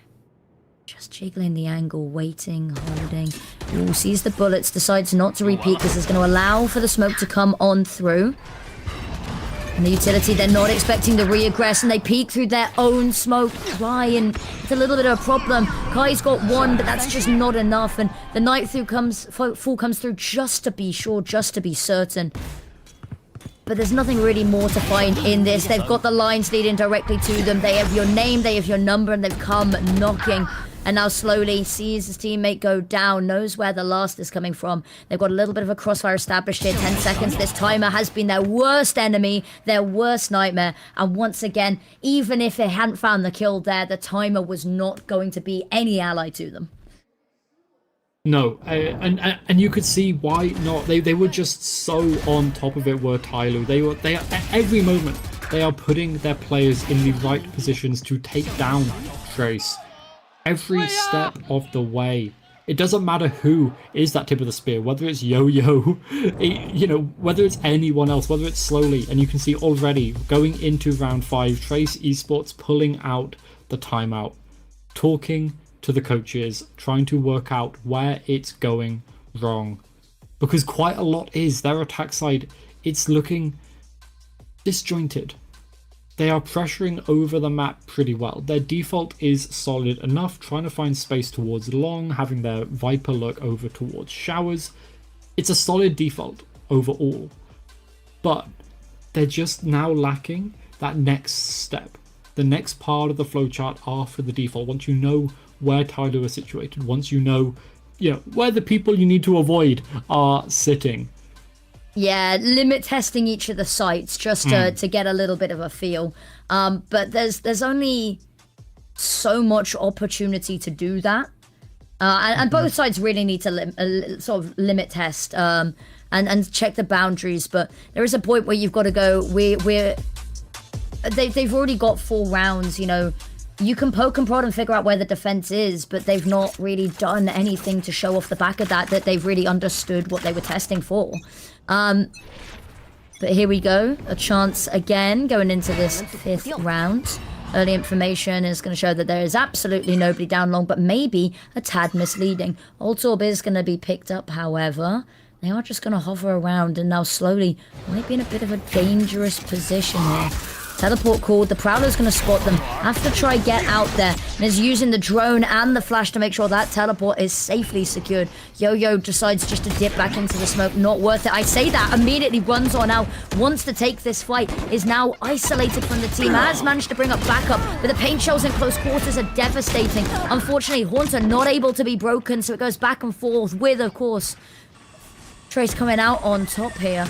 Smoke has come down the block out slowly, and he's decided he's not going to sit back. He's not going to be passive. Knows that somebody's probably up on top of this, but unfortunately, it's all a bait and switch for Bianc to come on out. Spike's going to go down, and this is a lot better that we are seeing coming out here from Trace. Yeah, Trace's flood there over towards B long was so perfect. The utility to just shut down every single line of sight, whether it's over towards TP, whether it's over towards Garden, there was nowhere that TYL could stand, and there's no way they can stand and fight here. So they are going to back off. They are going to go and save, because once you've had the site taken like that, once you've shut down slowly as he's trying to find Feng Feng on top of that box, you know there's nothing else that can be done. And Trace, they finally get this round. I love the read that, especially within that round as well. And I don't know whether it was an idea that they came into the round with, that the likelihood of them pushing the smokes is high here. Or whether it was just from what they'd seen with that little bit of, you know, aggression towards long, is that they'd shown that they were happy to push smokes within the confines and boundaries of this round alone. The fact that they are using the bait and switch and holding for the swing through the smoke, the ballsy confident swing, they've got it in their mind already. It's not this unexpected jack in the box jump scare that, you know, slowly thought it might be. They've read it like a book, and that's exactly what we need to see, is we need to see more reads like this. Yeah, Trace keeping those reads up is going to be so crucial. Now, will they understand that the operator is going to be over towards the A site? No Vice looking over towards Showers this time around, just a short pressure. It looks like it's going to be an A-pop, nice and quick. Nightfall over towards Lamps, finds nothing. The site is split in half. Yeah, the cover of it was good. It's not found anything, but that's also a whole lot of information in of itself. You've got that room to breathe, and you've got that tiny bit of a buffer. And now slowly up in the heavens, waiting to go. Scales has had a difficult old time trying to pitch in here.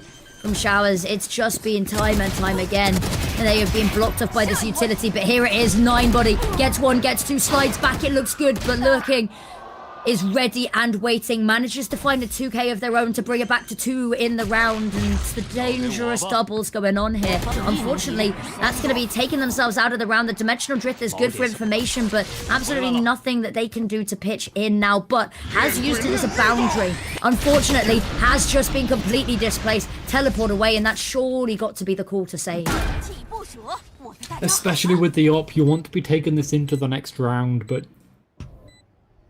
you have to, right? They're like, surely, slowly doesn't want to fight this. Maybe look for an exit. The more damage that you can get onto Trace's economy, the better. Their money is, it's looking okay on a couple of members, but if you can take down a few more, take down Feng Feng, take down Lure King, you'll set yourself up as a team for pretty good later. But no, slowly finds nothing. The ping's coming on through. To be careful over towards the Exeter Showers. And I imagine he'll maybe stay around here for a little bit. Maybe look for Lure King.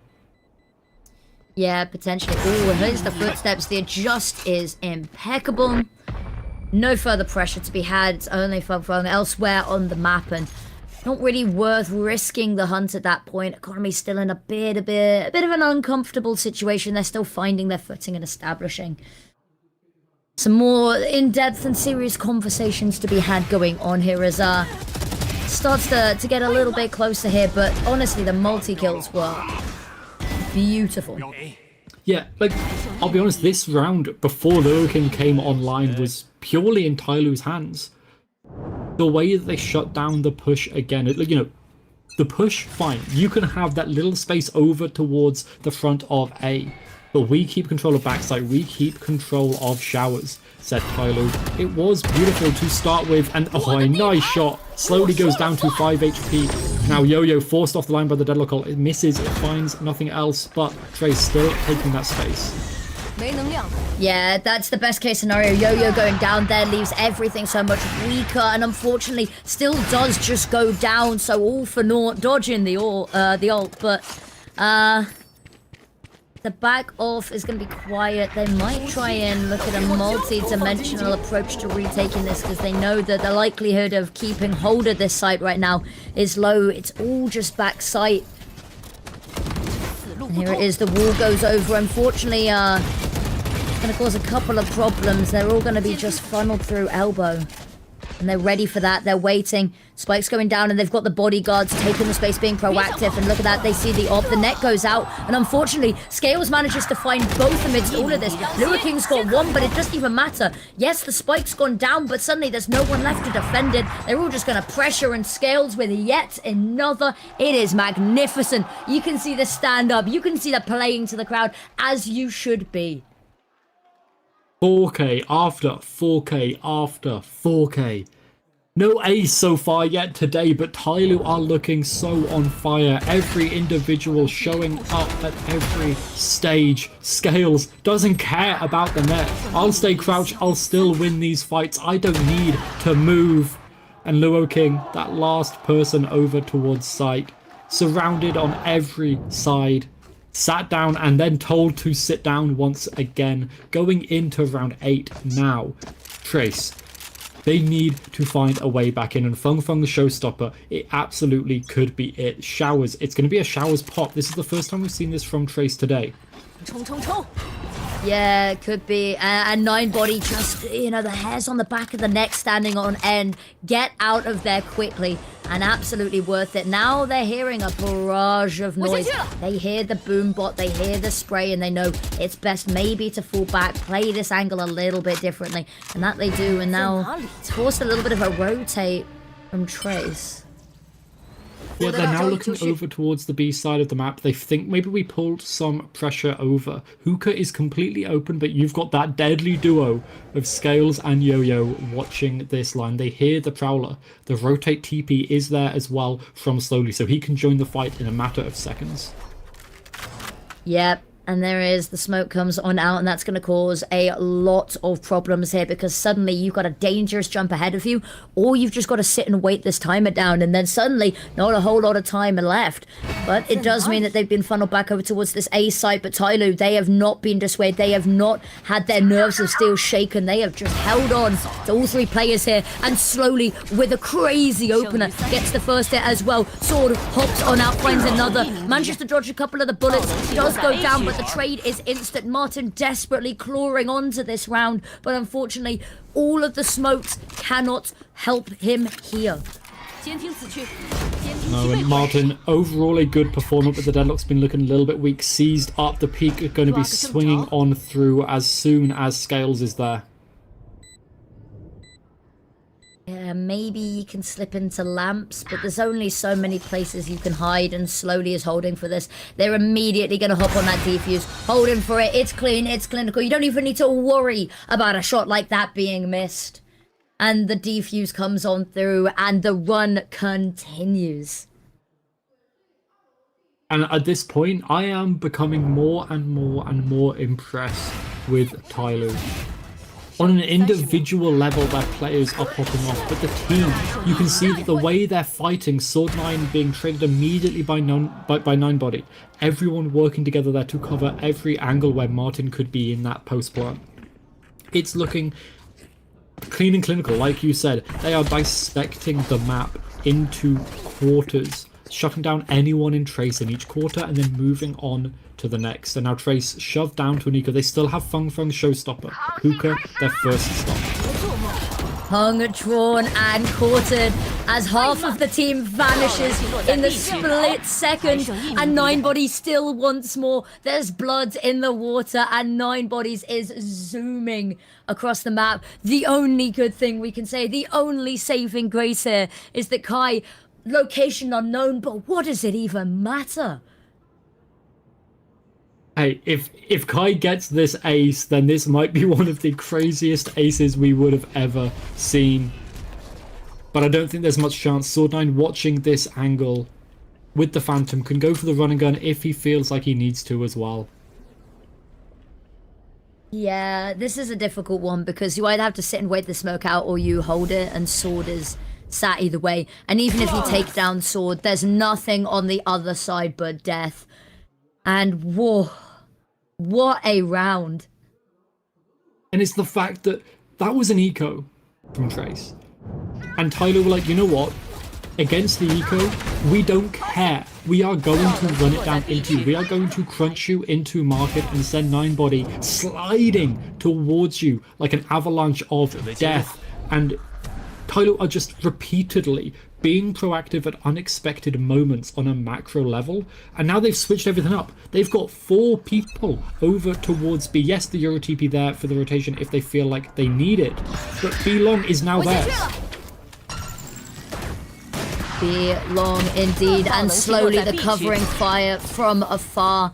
It is unfortunately 9body going down, but that's exactly what you need to see. And Kai's managed to get one elsewhere on the map, and suddenly this sows the seeds of dissent, but not for long. Slowly is reaping everybody, everything. And as soon as it starts to look good, as soon as you start to give Trace that little bit of a hope, they've got the player advantage. It all comes crumbling, and they're walking onto a more stacked site. However, that opening pick is incredible. The boom bot as well, just to distract us. Flung pushes on forward, and now slowly so incredible. Such a disadvantageous fight, just has to back away, and that is the sign of a true marksman. Knows their limits, knows when to save. And if you're Trace here, do you go for the hunt? Yes, it would be nice. It would be a little bit of a Medal of Honor, it'd be a little bit of revenge, but you don't have the resources. Yeah, you've just got to leave slowly alive. Getting rid of this op means he can afford another. His team can afford another for the next couple of rounds, and there's only 2 more rounds left, so there's not much point. Build up your economy. Allow yourself to get into the next round with as many guns as possible. But look at slowly this positioning. So late in the round over towards caves.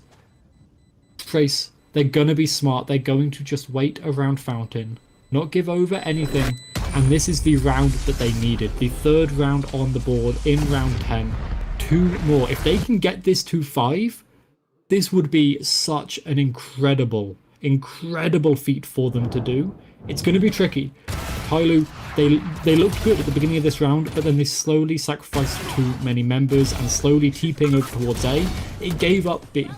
Yes, he got the kill over onto Kai, but there wasn't much he could do after that. He had to come back in alone with the op, and as we saw, he saved. And now Trace. Ults all over the place. TYL in a relatively similar spot. A short, expecting pressure, expecting aggression from TYL, but nothing found. The boombot sees nothing, so they back off over towards B.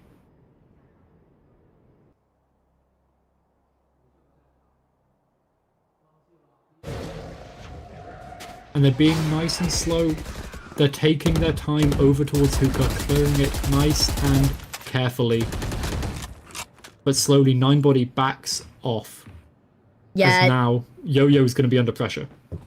Yeah, it's exactly what they wanted to do, is feed them over towards this more stacked site.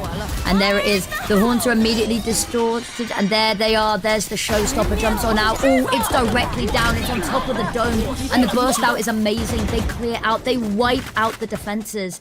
And now slowly in scales, I don't even think you look at going back into this. Maybe you hold out hope that someone's going to feed into you, try clear a path through a post plant. But as you can already see, they've sent Bianc looking out towards long. They've not seen anything. They've got an exit path already. They'll take that mid control, so they've got options upon options. And the fact that they've seen nothing, they know exactly that there is no danger. And now these last 2 rounds, they've been so dangerous from Trace. They are looking like the Trace that we saw in kickoff, wanting to go over towards Bangkok. Yes, their Bangkok performance might not have been exactly what they were wanting. Nice shot from slowly just to take out Kai. But this is the Trace that we've seen before. That exec, unstoppable. They were covering every line. They were just all over the place with utility and making sure there was nowhere for TYL to sneak back in. And now TYL's coaches have an interesting question point here. It's only 1 more round. Do you time out to get that 8th? Because this 8th round could prove so much value when you switch sides. but you might want both for that second half. And I think it's a really interesting point because there's a lot of ways that you could run through this, but it looks like they're not going to take it. They're going to trust in the team, who've done incredible so far, both on Corrode and here on Bind. And now A short, the default again, Viper's pick, covering this line. But a lot of things here from Tracer push Scales out. Scales, they attempt to push him out, will not budge, still just sat at the edge, and that does mean that this entire choke point to get into A is shut off. The valve is closed, and that means the Flood heads over towards B. And they've already got so much presence down long that they've not heard anything, and that's going to be a little bit of a thorn in the backside when that site execute comes through, because if it's successful, the trouble doesn't stop when they land. Now slowly, oh, that's going to be unfortunate. That was such an important piece. The Nightfall coming out is going to spot a lot of players. That's going to cause them pause and food for thought. And suddenly, you know, time is being whittled down. You've got to have a little bit of a think. They're playing 2 versus 2, and it does mean it's a little bit of a problem. Yo-Yo's going to have a bit of a jump spot. Isn't going to see anything. They could probably find an important pick here, but no, actually live and let live. And that smoke coming out. This is just stalling. It's just pure stall. This is almost reminiscent of that pistol round. But now there's no Snakebite here to help, no Snakebite to allow Yo-Yo to get all of the kills they need. It's just Sword 9, no more smokes, no more TPs, no more life as the exit comes on through Steel Garden to take away the guns. And now the retake has to come in so quick if they want to have any chance in this round. Yeah, bit of a difficult one. Luckily, no guns means nobody has to try break through the wall with pistols. Yo-Yo's found one, and they really need this pincer. They need this player from elbow to give them something to work with, because unfortunately that player tucked into Garden is just going to keep on causing problems. Lua King gets one, Scales gets 2, however, and Yo-Yo managing to find one suddenly. In a matter of seconds, it's all flipped on its head. Fung Fung has got one, but unfortunately distracted by the horns. Sometimes you just gotta let it go. Let them know where you are. Stand and deliver, but no, that is a huge one for them to pick up. It looks so difficult, it looks so uncertain, but these multi-kills from individuals just bring back the balance. Yeah, you mentioned Lua King hiding in that quarter over towards Garden, and it was such a position that was unexpected. They got 1 kill, but Yo-Yo has been unstoppable this entire match, and Scales with the spray down with the Phantom. Overall, the way these two are retaking, trying to join up over towards the front of site and then pushing backside together, the haunt at the end to secure that final kill. 8 on the board for TYL, and that is such a good score to have going into the second half. They only need 5 more, and this is where we saw them at over on Corrode. Yeah, it's I'm thinking potentially that there's a benefit in the fact that the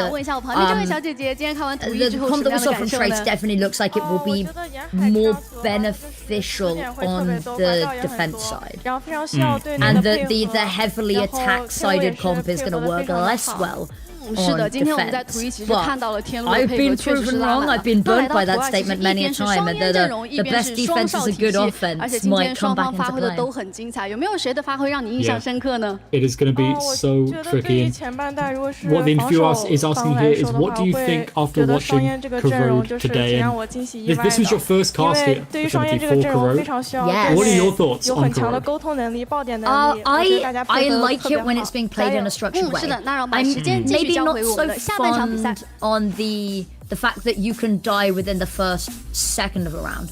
I'm not so sure on the immediate contact. I'd like there to be a little bit more of a buffer.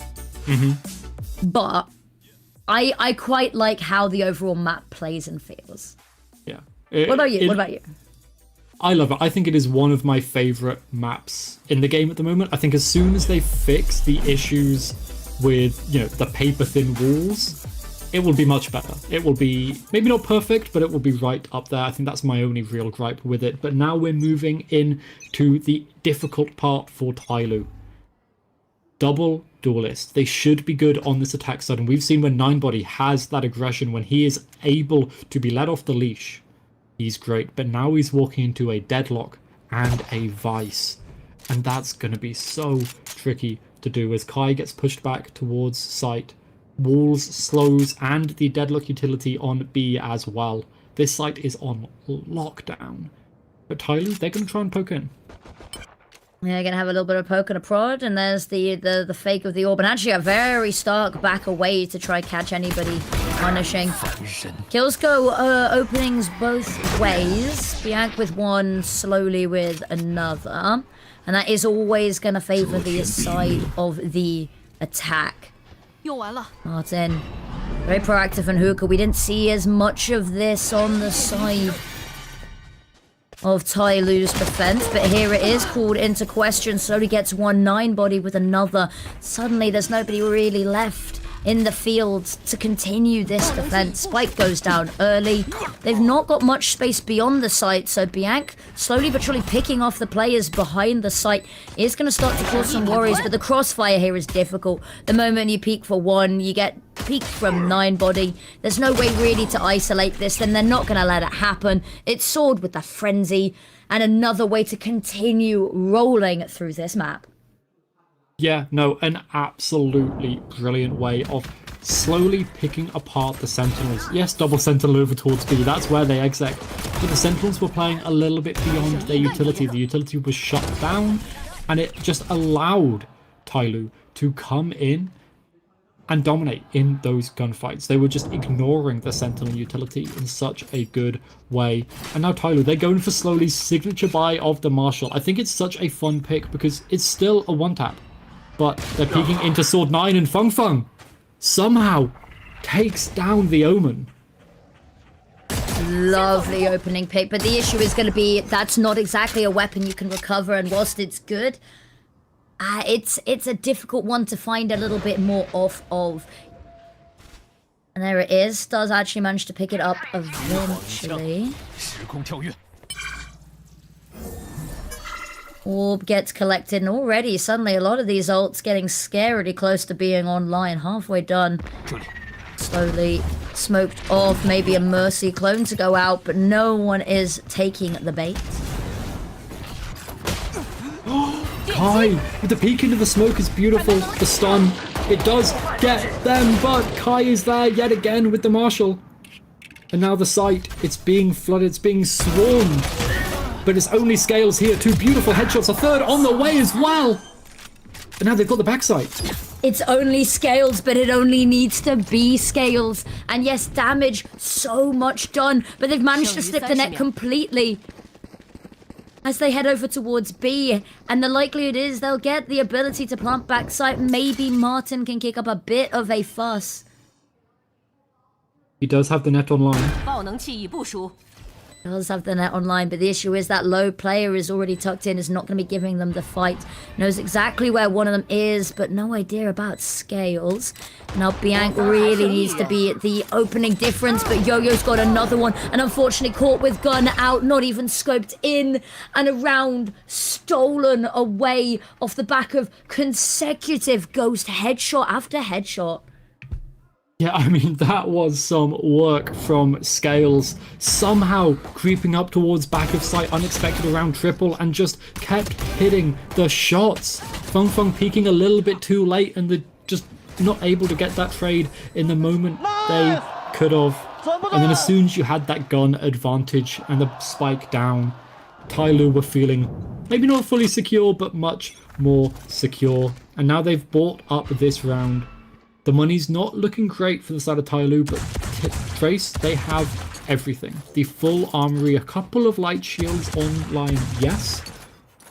But on the defense, they can play these longer angles and can take advantage of the better guns. Yeah, that they can. I'm just kind of in awe, to be honest, with what we're seeing. The bonus is going to be maybe a little bit of an advantage, and it's going to need to be now really here for Trace. This is the round that they can dig their heels in. This is the round that they can make it hurt and start what needs to be a comeback now. Because for Trace, this could be very difficult comeback. They absolutely could get it. Do not get me wrong, they've shown on Road that they can start to bring some rounds back. But this is such a big round deficit, and not winning that pistol makes it almost impossible. But the exec coming through for TYL onto Trace's side. Yeah, and here it is, slowly with kill number 1. Blinded by the paranoia, but close enough range, doesn't even need to see. And this is what we need to be seeing step up. Kai, the individuals, goes for a 4th, gets a 4th, and single-handedly swings the tides, gives them the lifeline they need to claw their way back into it. It's all that they could have asked for, and then some. Yeah, I mean, Kai on the Sentinel is just looking so good. Is able to take timings, use utility without putting the gun away, and just take those headshots that we know he can hit. He's always been such a good mechanical player. 11 and 13, but that's mainly because of the deficit in rounds. You know he'd be much higher if this was a much more even game. And now, Trace. They've got to contend with this dimension drift as it comes through onto B. Yeah, and the dimensional drift, so much information to be found, but unfortunately immediately punished as they exit, and this is what you want to see. An incredible sight hold. Everybody has their targets, everyone has a name on their docket, ticking them off one by one, and sadly, for the side of TYL, what was a very good start has started to slow down a little bit, but Trace, much needed breath of fresh air here. And this is where you start to see the weakness of that double door list. Yes, okay, you're up against double Sentinel, it's difficult to exec, but you're starting to see the utility deficit that they have. They don't have that flood of util that, you know, a consistent util, whether it's from a Sentinel or something like, you know, the Gecko to support the fade. You don't have that available. And when Sword9 goes down, when you have those smokes down, Scales almost always has his wall up on A. It's bind, you need it on A short, you need it there to be able to play around that area of the map. So, yes, okay, you might have his poison orb as well, but that's not really enough to play out the rest of the round, and now TYL are going to have to save. Yeah, the save call is the only thing realistically that can be done here. And so we've just got to sit and watch. But this is what we need to see is when you, especially when you lose the pistol and the subsequent rounds off the back of it, it makes the comeback very difficult. We talk about this 9-3 curse, but it has to start with a really good start to the half. Once you hit double digits at such a round deficit, it can be a little bit problematic. But the other good thing here is that they are winning these rounds, they're winning them cleanly and keeping these guns. That is so much money in the back pocket, and that is going to be a huge factor. When you're looking at a comeback, you need to think about this longevity, and they're setting themselves up really nicely for that. Yeah, no, they really are, and I think there was a little bit of a miss stun there from 9buddy, stunning himself as he came out onto site. It could have been a deadlock stun as well. There's a lot of stuns going around here on this map right now. And Trace, they've got a full buy as expected, but TYL are now down to 2 stingers and a Bucky. They have to try and find something. They're faking this little bit of quick, but no, they're going for it. They're pushing into A. It's so messy, and the Boombot finds 2 amidst the chaos. And Fung, why not add another name to the list? 1 more needed for the ace. Unfortunately, all eyes looking in the wrong direction. So hyper-focused on the spike being felled, but it is just Scales who's probably wondering, my only goal now is to deny the ace. You don't want to be giving that over. Not when you know what's going to happen on stage. You know Fung is going to be standing up and waving you down. But this is discipline from Trace. They're not over-exploring. They're not over-giving people. Yes, okay, Fung might go, you know, dive out for it just to try and find something. But the trades are still looking like they're there. And Scales can hear his impending doom. Oh, going for it. No! And What? Scales gets 3? There's 30 seconds. This shouldn't be doable. And it's definitely the smart idea not to try go for it. Spike's just slightly too far away. But he could find the spray down there. But that's the worrying thing, is the precedent that sets. It's not that this round, suddenly this round doesn't become winnable. This round was still very unwinnable. But it's the precedent that even when it looks so good, we were talking about how they were keeping 5 alive, and they would have kept 5 alive here as well, but they don't. Suddenly, 1 versus 2 at the end. And Trace, they were playing together. They were playing the trades. They were running into showers as a group, as a team. But I mean, I want to know what happened here. I think it was a seize for that boombot, because there was a fade assist there as well. Yeah, it looked like they were seized into position. The fade boombot takes them down. And Feng, the ace denied. But Scales, look at that spray. That is a dirty spray down. And yes, okay, he gets those kills and survives, but that is going to be itching. Like you said, it's set a precedent in the mind of Trace, and TYL now taking their first timeout of, I think, the series. I don't think they took one in map 1. This is their first one here. And finally, the coaches, they've decided to take some initiative, take this into their own hands, and try and stem the bleeding that has been happening since Trace started to get these rounds in a row. Yeah, they had such a lead, such a buffer, but that padding is now starting to wear thin. So you are starting to get a bit worried. I guess maybe they felt that they didn't really need the timeout on the first map, but there's been a lot of times where, you know, I think this is the last available point that I would have liked to see it call. This is where the end is. Any later to call this, and then I'm a bit like, ooh, you've left it a bit too close for comfort. Yeah, absolutely. You don't want to be leaving it too late, because the later you leave it, the more chance there is that something could come back and you have to use timeouts 2 rounds apart. And that's just an inefficient use. But now Trace, they've seen the money on the other side, and they think, okay, Feng, you can buy an outlaw, get set up over towards B long, and be ready to shut down any peeks over towards Fountain. Ninebody itching to get on that line. Yep, everybody likes the idea of it. Nobody wants to commit. Ooh, and here we are over towards Hookah. They've had some trouble here. Only one player directly in the line of sight. It's actually the call not to pull out the utility. Probably a smart move there. Clone goes whizzing past them, and the smoke to block them off. It's going to cause some problems for TYL, because suddenly they've been forced to reevaluate, and Bianc just wants to establish themselves, make sure no one's going to do anything silly. Prowler just to follow through, and actually the fact that it's found somebody so close is information in of itself.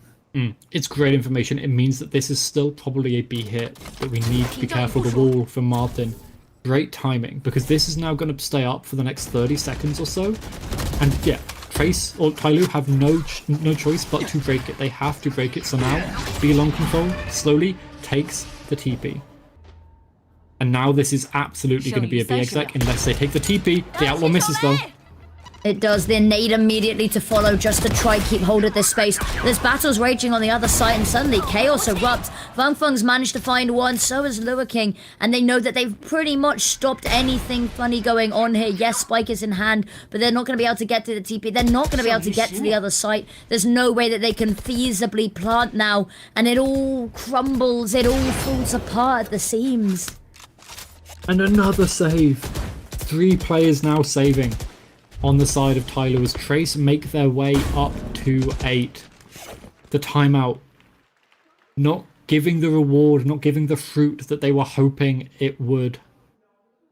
As they're now in this point, this position where they need to find something, a set play, because right now they are playing this default. They're playing super slow. I'm imagining now we'll see a pop and some aggression, utilizing this double duelist to just take some space. Yes, you might get stunned. Yes, you might get flashed or slowed or vines, but you've got to try and find something. Something, anything to stem the hemorrhaging that's going on right now. A change of pace would be sick. And I think that's what we're getting to see, is something a little bit quieter this time. Very slowly but surely, they're taking a bit of control elsewhere. They've got contingencies here. They're not sending somebody in alone to die to give away that freebie opening. I say that actually. There's a battle in bathrooms. The TP out just about in time. Here they are taking that long control. Yeah. Again, they're playing it nice and slow, trying to slowly take away the resources of these Sentinels, but they've not really gotten rid of much. Feng still was on an aggressive line up until that Viper wall going up. It's allowed Scales to scale up, won't get spotted by that boombot, so could take a timing onto Feng. Good indeed. There's the call to back off.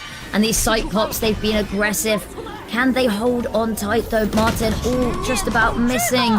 Some of these players catching stray bullets left, right and center, but it's teammates elsewhere on the map. They're feeding them these 1v1s. And it looks like they're wanting to do a little bit more here. Paranoia comes through, but they hop through the smoke. And unfortunately, they hop through. It's just way too aggressive. It's way too over-eager. It's disjointed and it's frantic. And you can tell the desperation that lead they had is suddenly vanishing.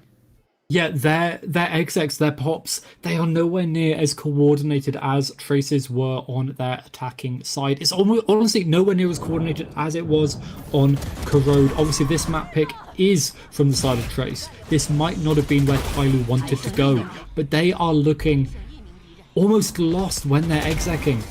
And join their defaults, they're not finding the advantages they need to. They're not removing walls or slows or stuns or sound sensors. They're leaving them alive. These defaults that are taking 60 seconds off of the clock are not finding what they need. And now the Omen has the spike over towards A short, so this pressure up long, this is just to try and force someone off the line, to hopefully try and remove some of the resources from the double sentinels over on B. Yeah, intention and result seem to be two vastly different entities right now. Teleport on back and playing as a group. Usually I'd say I like the safety in numbers with how things have been going, with the fact that they're isolating the 1v1s, but unfortunately the util being used against them just means they're gathered together to die. Here it is, Showstopper comes on out, and that's unfortunate. Close quarters, and 9body's gonna take a missile to the head. Bianca's also falling, and one by one they peek again. Scales only finds to pick off the fact that, you know, Fenfen's looking the wrong way, and it's all a bit of a mess. Scales has been the savior before, the multi-kills before, but it's never been enough to drive them over the line, not recently, at least. And I don't think it's expecting anyone quite as nearby as Bianca is. Does find the pick, however. 2 more needed for the ace and for the clutch to end all clutches. 12 seconds though, no chance. Yeah.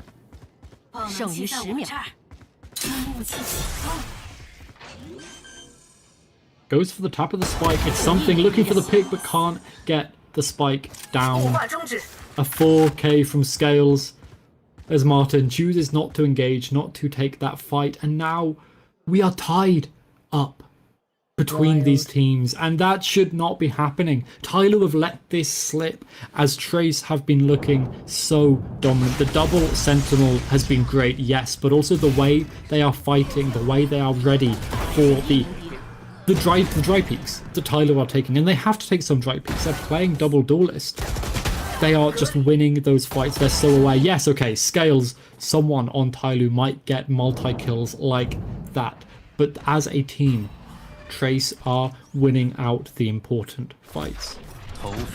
Yeah, exactly. And it's great to see the forethought from just leaving Martin so far removed. There's no way to win that on kills. But alas, finally, a reprise, a break from the monotony of TYL losses. They get opening picks, one after another, 3 to kick us off, and suddenly there is no defense to speak of. You've got the Vice, you've got the trap set up, but even that is precious little. And when they go to meet up, the gamble, it's the wrong site. And sometimes you have to take that gamble. Trace, they do have the money, so that if these two want to come in and try to get a retake coming, try to remove some of the guns, the money from the side of TYL, they can. But TYL's awareness of how to fight against that TP, I see you shaking your head on your camera. You can see, you know that Trace, they threw that round away just a little bit. The plan was there, the seize and the nade came on through a little bit disjointed, and TYL were ready to swing back around and remove the members of Trace from the game. And now they are going hunting. They're going to try and remove some of TYL's guns, their members. I I'm just worried. You hate to see an artificial comeback, like a fake comeback. Yep. Where, you know, you've watched them fight so hard and they found a really good footing. If this is the start, if Tyler can find another round off the back of it. Oh, well, that's okay. I was getting worried. They told me to sit down and shut up. And you know what? I'll listen. I've sat down. I will shut up about that. But they keep it at least a little bit messier towards the end. You hate to see a comeback like that come all the way through. And if it slips through the net now, if they lose it in 2 like this, that's going to be really, really upsetting. But this is just 1 round win in a sea of victories for Trace. We need to see this converted. If this is just 1 and done, the comeback is still very much on here. It is. And immediately a timeout comes out. Wait, from the side of Tyloo, they're using their last timeout despite winning that round. They've seen that's something. Unusual, but I like it. I think they've definitely. You can see them. You can see the talking. You can see the maps being pulled out as well here. Let's have a look at those plays because I like, you know, you always like seeing the notebooks of the coaches, see what they are planning. I'm curious. That's one of the things that I feel as a caster is I would never know what notes people are bringing in. I never know like what people are prepping. So it's nice to see what other people are looking at, and it's great to see the method behind the madness. You know, is you've got a little bit of insight into the wonderful world of coaching, but you know, getting to see the thought process and what they're valuing as worthy of a timeout, what they've seen, and trying to piece together what these brilliant minds have just concocted. There's brilliant minds and then there's Echo, but I'm kidding. Come on. You're the smart one of the 2 of us. I'm the fast one, you're the smart one. Yeah, the bar's low, we know. But the bar is high here now. Tyloo, they took that timeout. They have to find something big from it.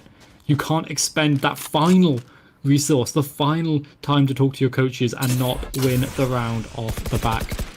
Feng pushed off of the line by that Viper orb. It's a really nice orb. You don't see it all that much, but it does force the op to move.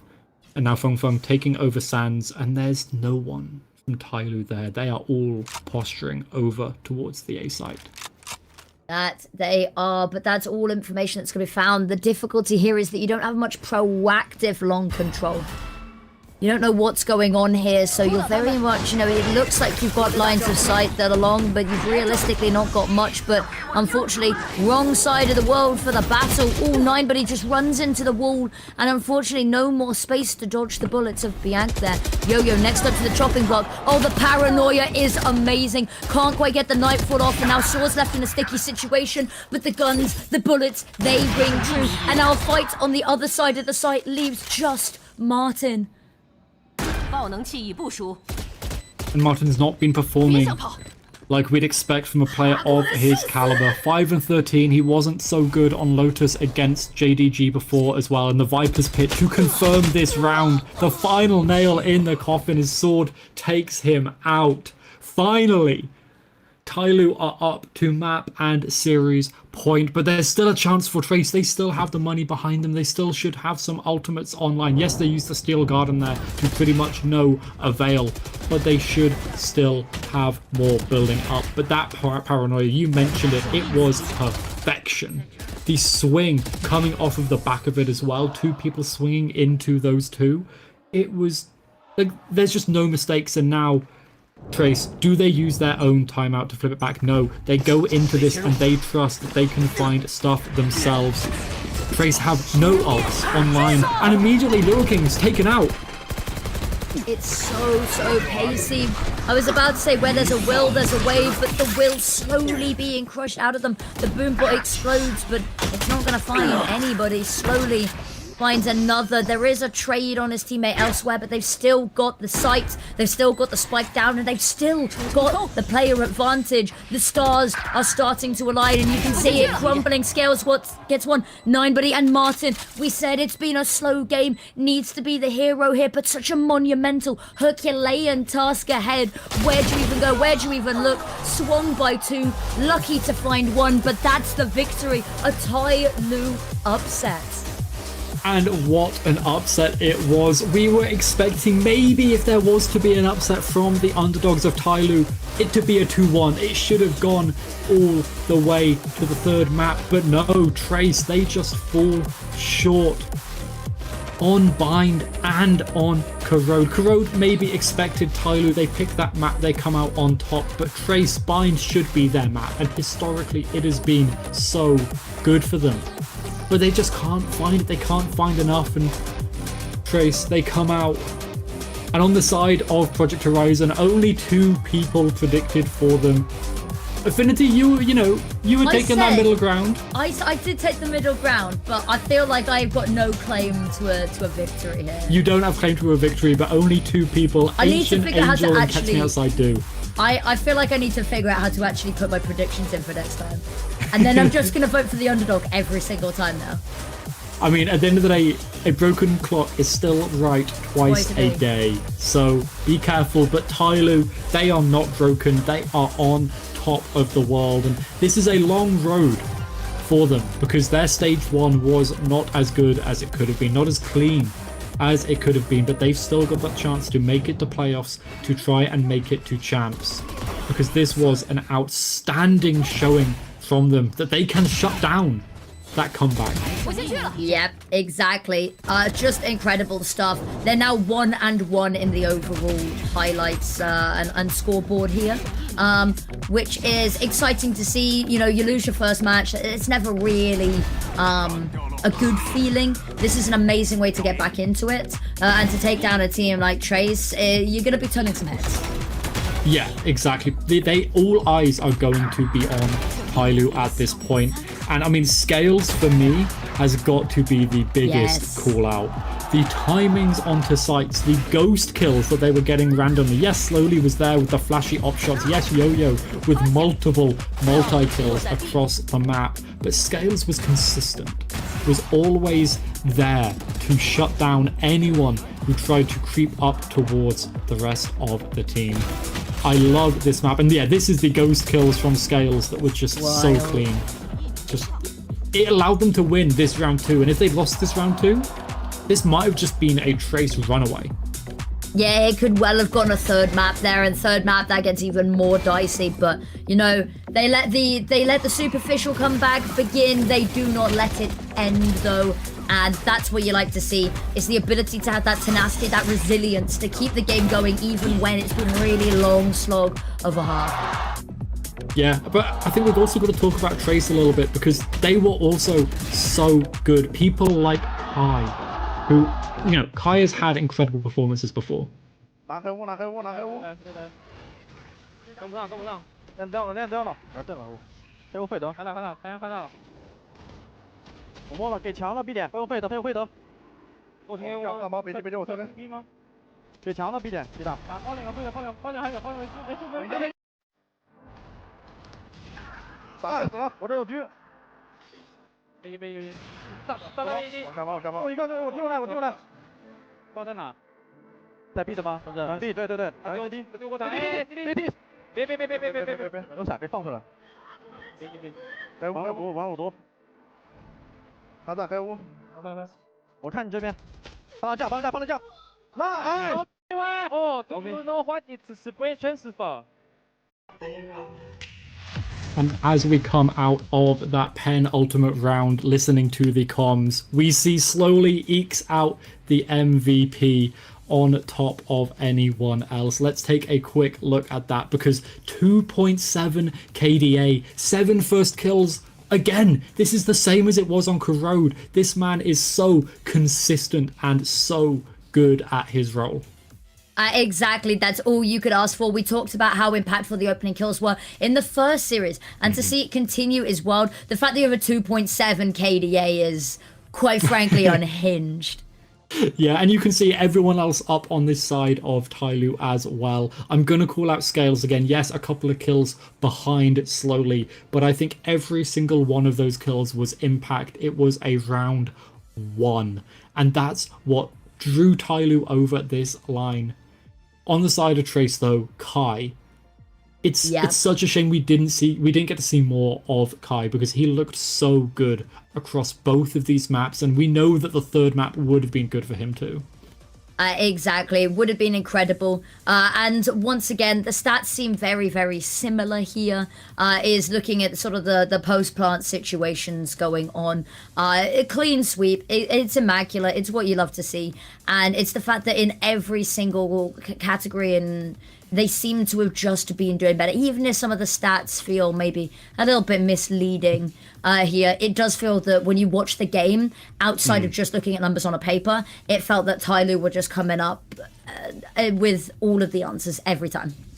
Yeah, like obviously there was that little bit in the middle there where they just couldn't find any purchase to push forward on, but the map, the series, this didn't make it to Haven, and anyone who had heard that this only went to 2 maps would have thought that this went Trace's way. Oh yeah, Trace 2-0, right? Yeah, but no, TYL just consistent. They managed to only lose 17 rounds over the course of this series as well. Yes, Bind was close. They almost lost to the momentum, but they were so consistent there. Yeah, exactly. And consistency is key, especially when you've got a tournament that's going to go for a little bit of a longer run here as well, is that you need to be able to keep this up. We talked about the resilience of being able to, have that comeback facing you, to stare it dead in the eyes as it looks like it might overtake you, overwhelm you, and send you to that third map, and to still be able to come out on top. And to do so in the way that we saw is a really sustainable way. I'm hoping that we can see them continue that going forward, because they're going to need that with some of the opponents that they're going to be going up against.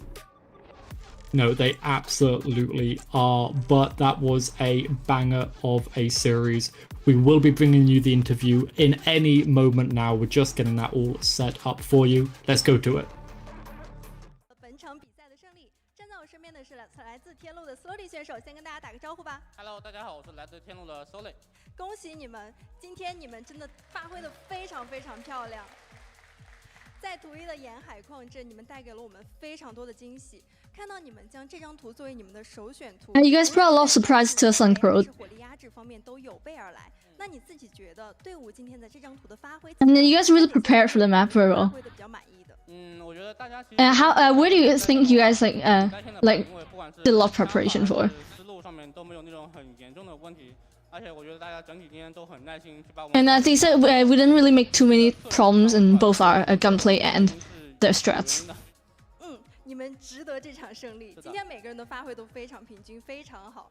那说到今天面对对手 TE， 其实2张地图都是双烟双哨体系的对决。你个人是怎么理解双？ And as for both maps, you guys played double smokes and double sentry. 去限制 TE 的发挥的。因为我是觉得双烟是比较适合我们队去玩的，因为我们。How do you guys stop what TE is doing? 比如说双先锋或者双决斗，但是。 And they say we've also tried other like comms, like double initiator.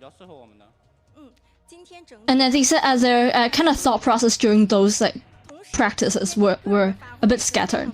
So that's what they decided on the comms today.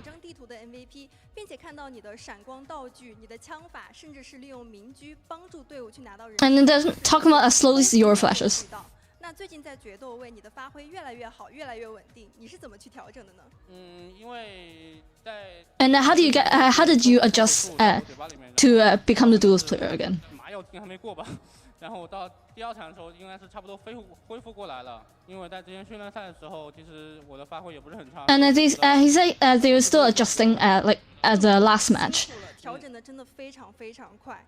那今天天路也是拿到了你们在第2赛段的首胜，并且能够看到你们在团队语音当中是有很激动的时刻的，你们是带着一股冲劲的。能不能和我们分享一下后续在第2赛段有什么样的目标呢？后续的话，我觉得我们就是后天。 And now where you go for stage 2? 赢下来吧，我们先一步一步走，先进个季后赛，因为我们打。And they said we're gonna take it like slow steps at a time, just gonna win the next match. 也是期待你们在后续的发挥，期待你们打得越来越好。再次感谢 Slowly 接受我们的赛后采访，今天的赛后采访到这里就全部结束了，让我们把时间。And that's it for the interview.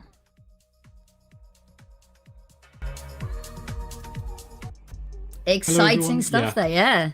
It Hello, was very welcome back. exciting. We love to hear all of that coming from the interview. Thank you so much, Bidos, for our incredible translation once again.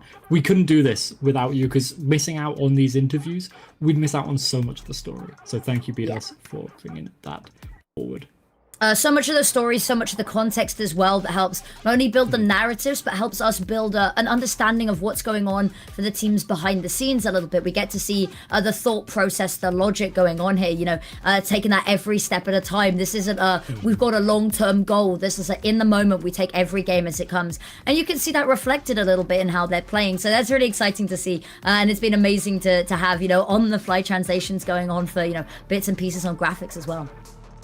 Yeah, no, absolutely. But that was it for us here today. It was only one best of 3, only one match today.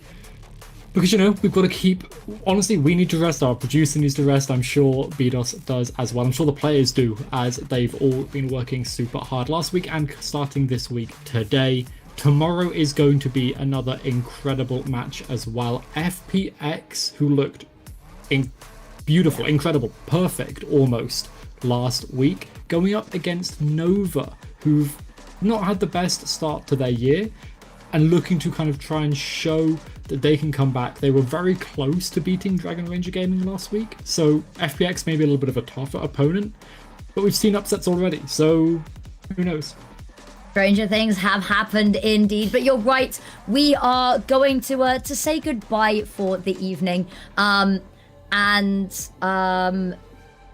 We just want to quickly thank everyone before we go, because this is, of course, very much a passion project to try bring this to as many people as possible, to try get the visibility on those broader horizons as well. So to anyone who's subscribed, or anyone who's even just watched, anyone who's, you know, interacted on the social media, anything at all has been monumental, and all of the support just helps us put this on, help you guys get the games, and helps us create this global community, because esports is so incredible for being able to connect people, and the fact that we can be another link to connect Valorant to more people around the world is absolutely incredible. So as you can see below, the wonderful subscribers, thank you, huge thanks to them as well. But yeah, that is going to be it from us today. Thank you everyone for joining us. We hope you have an amazing rest of your day, and we'll see you bright and early tomorrow for yet another game. Have a wonderful afternoon.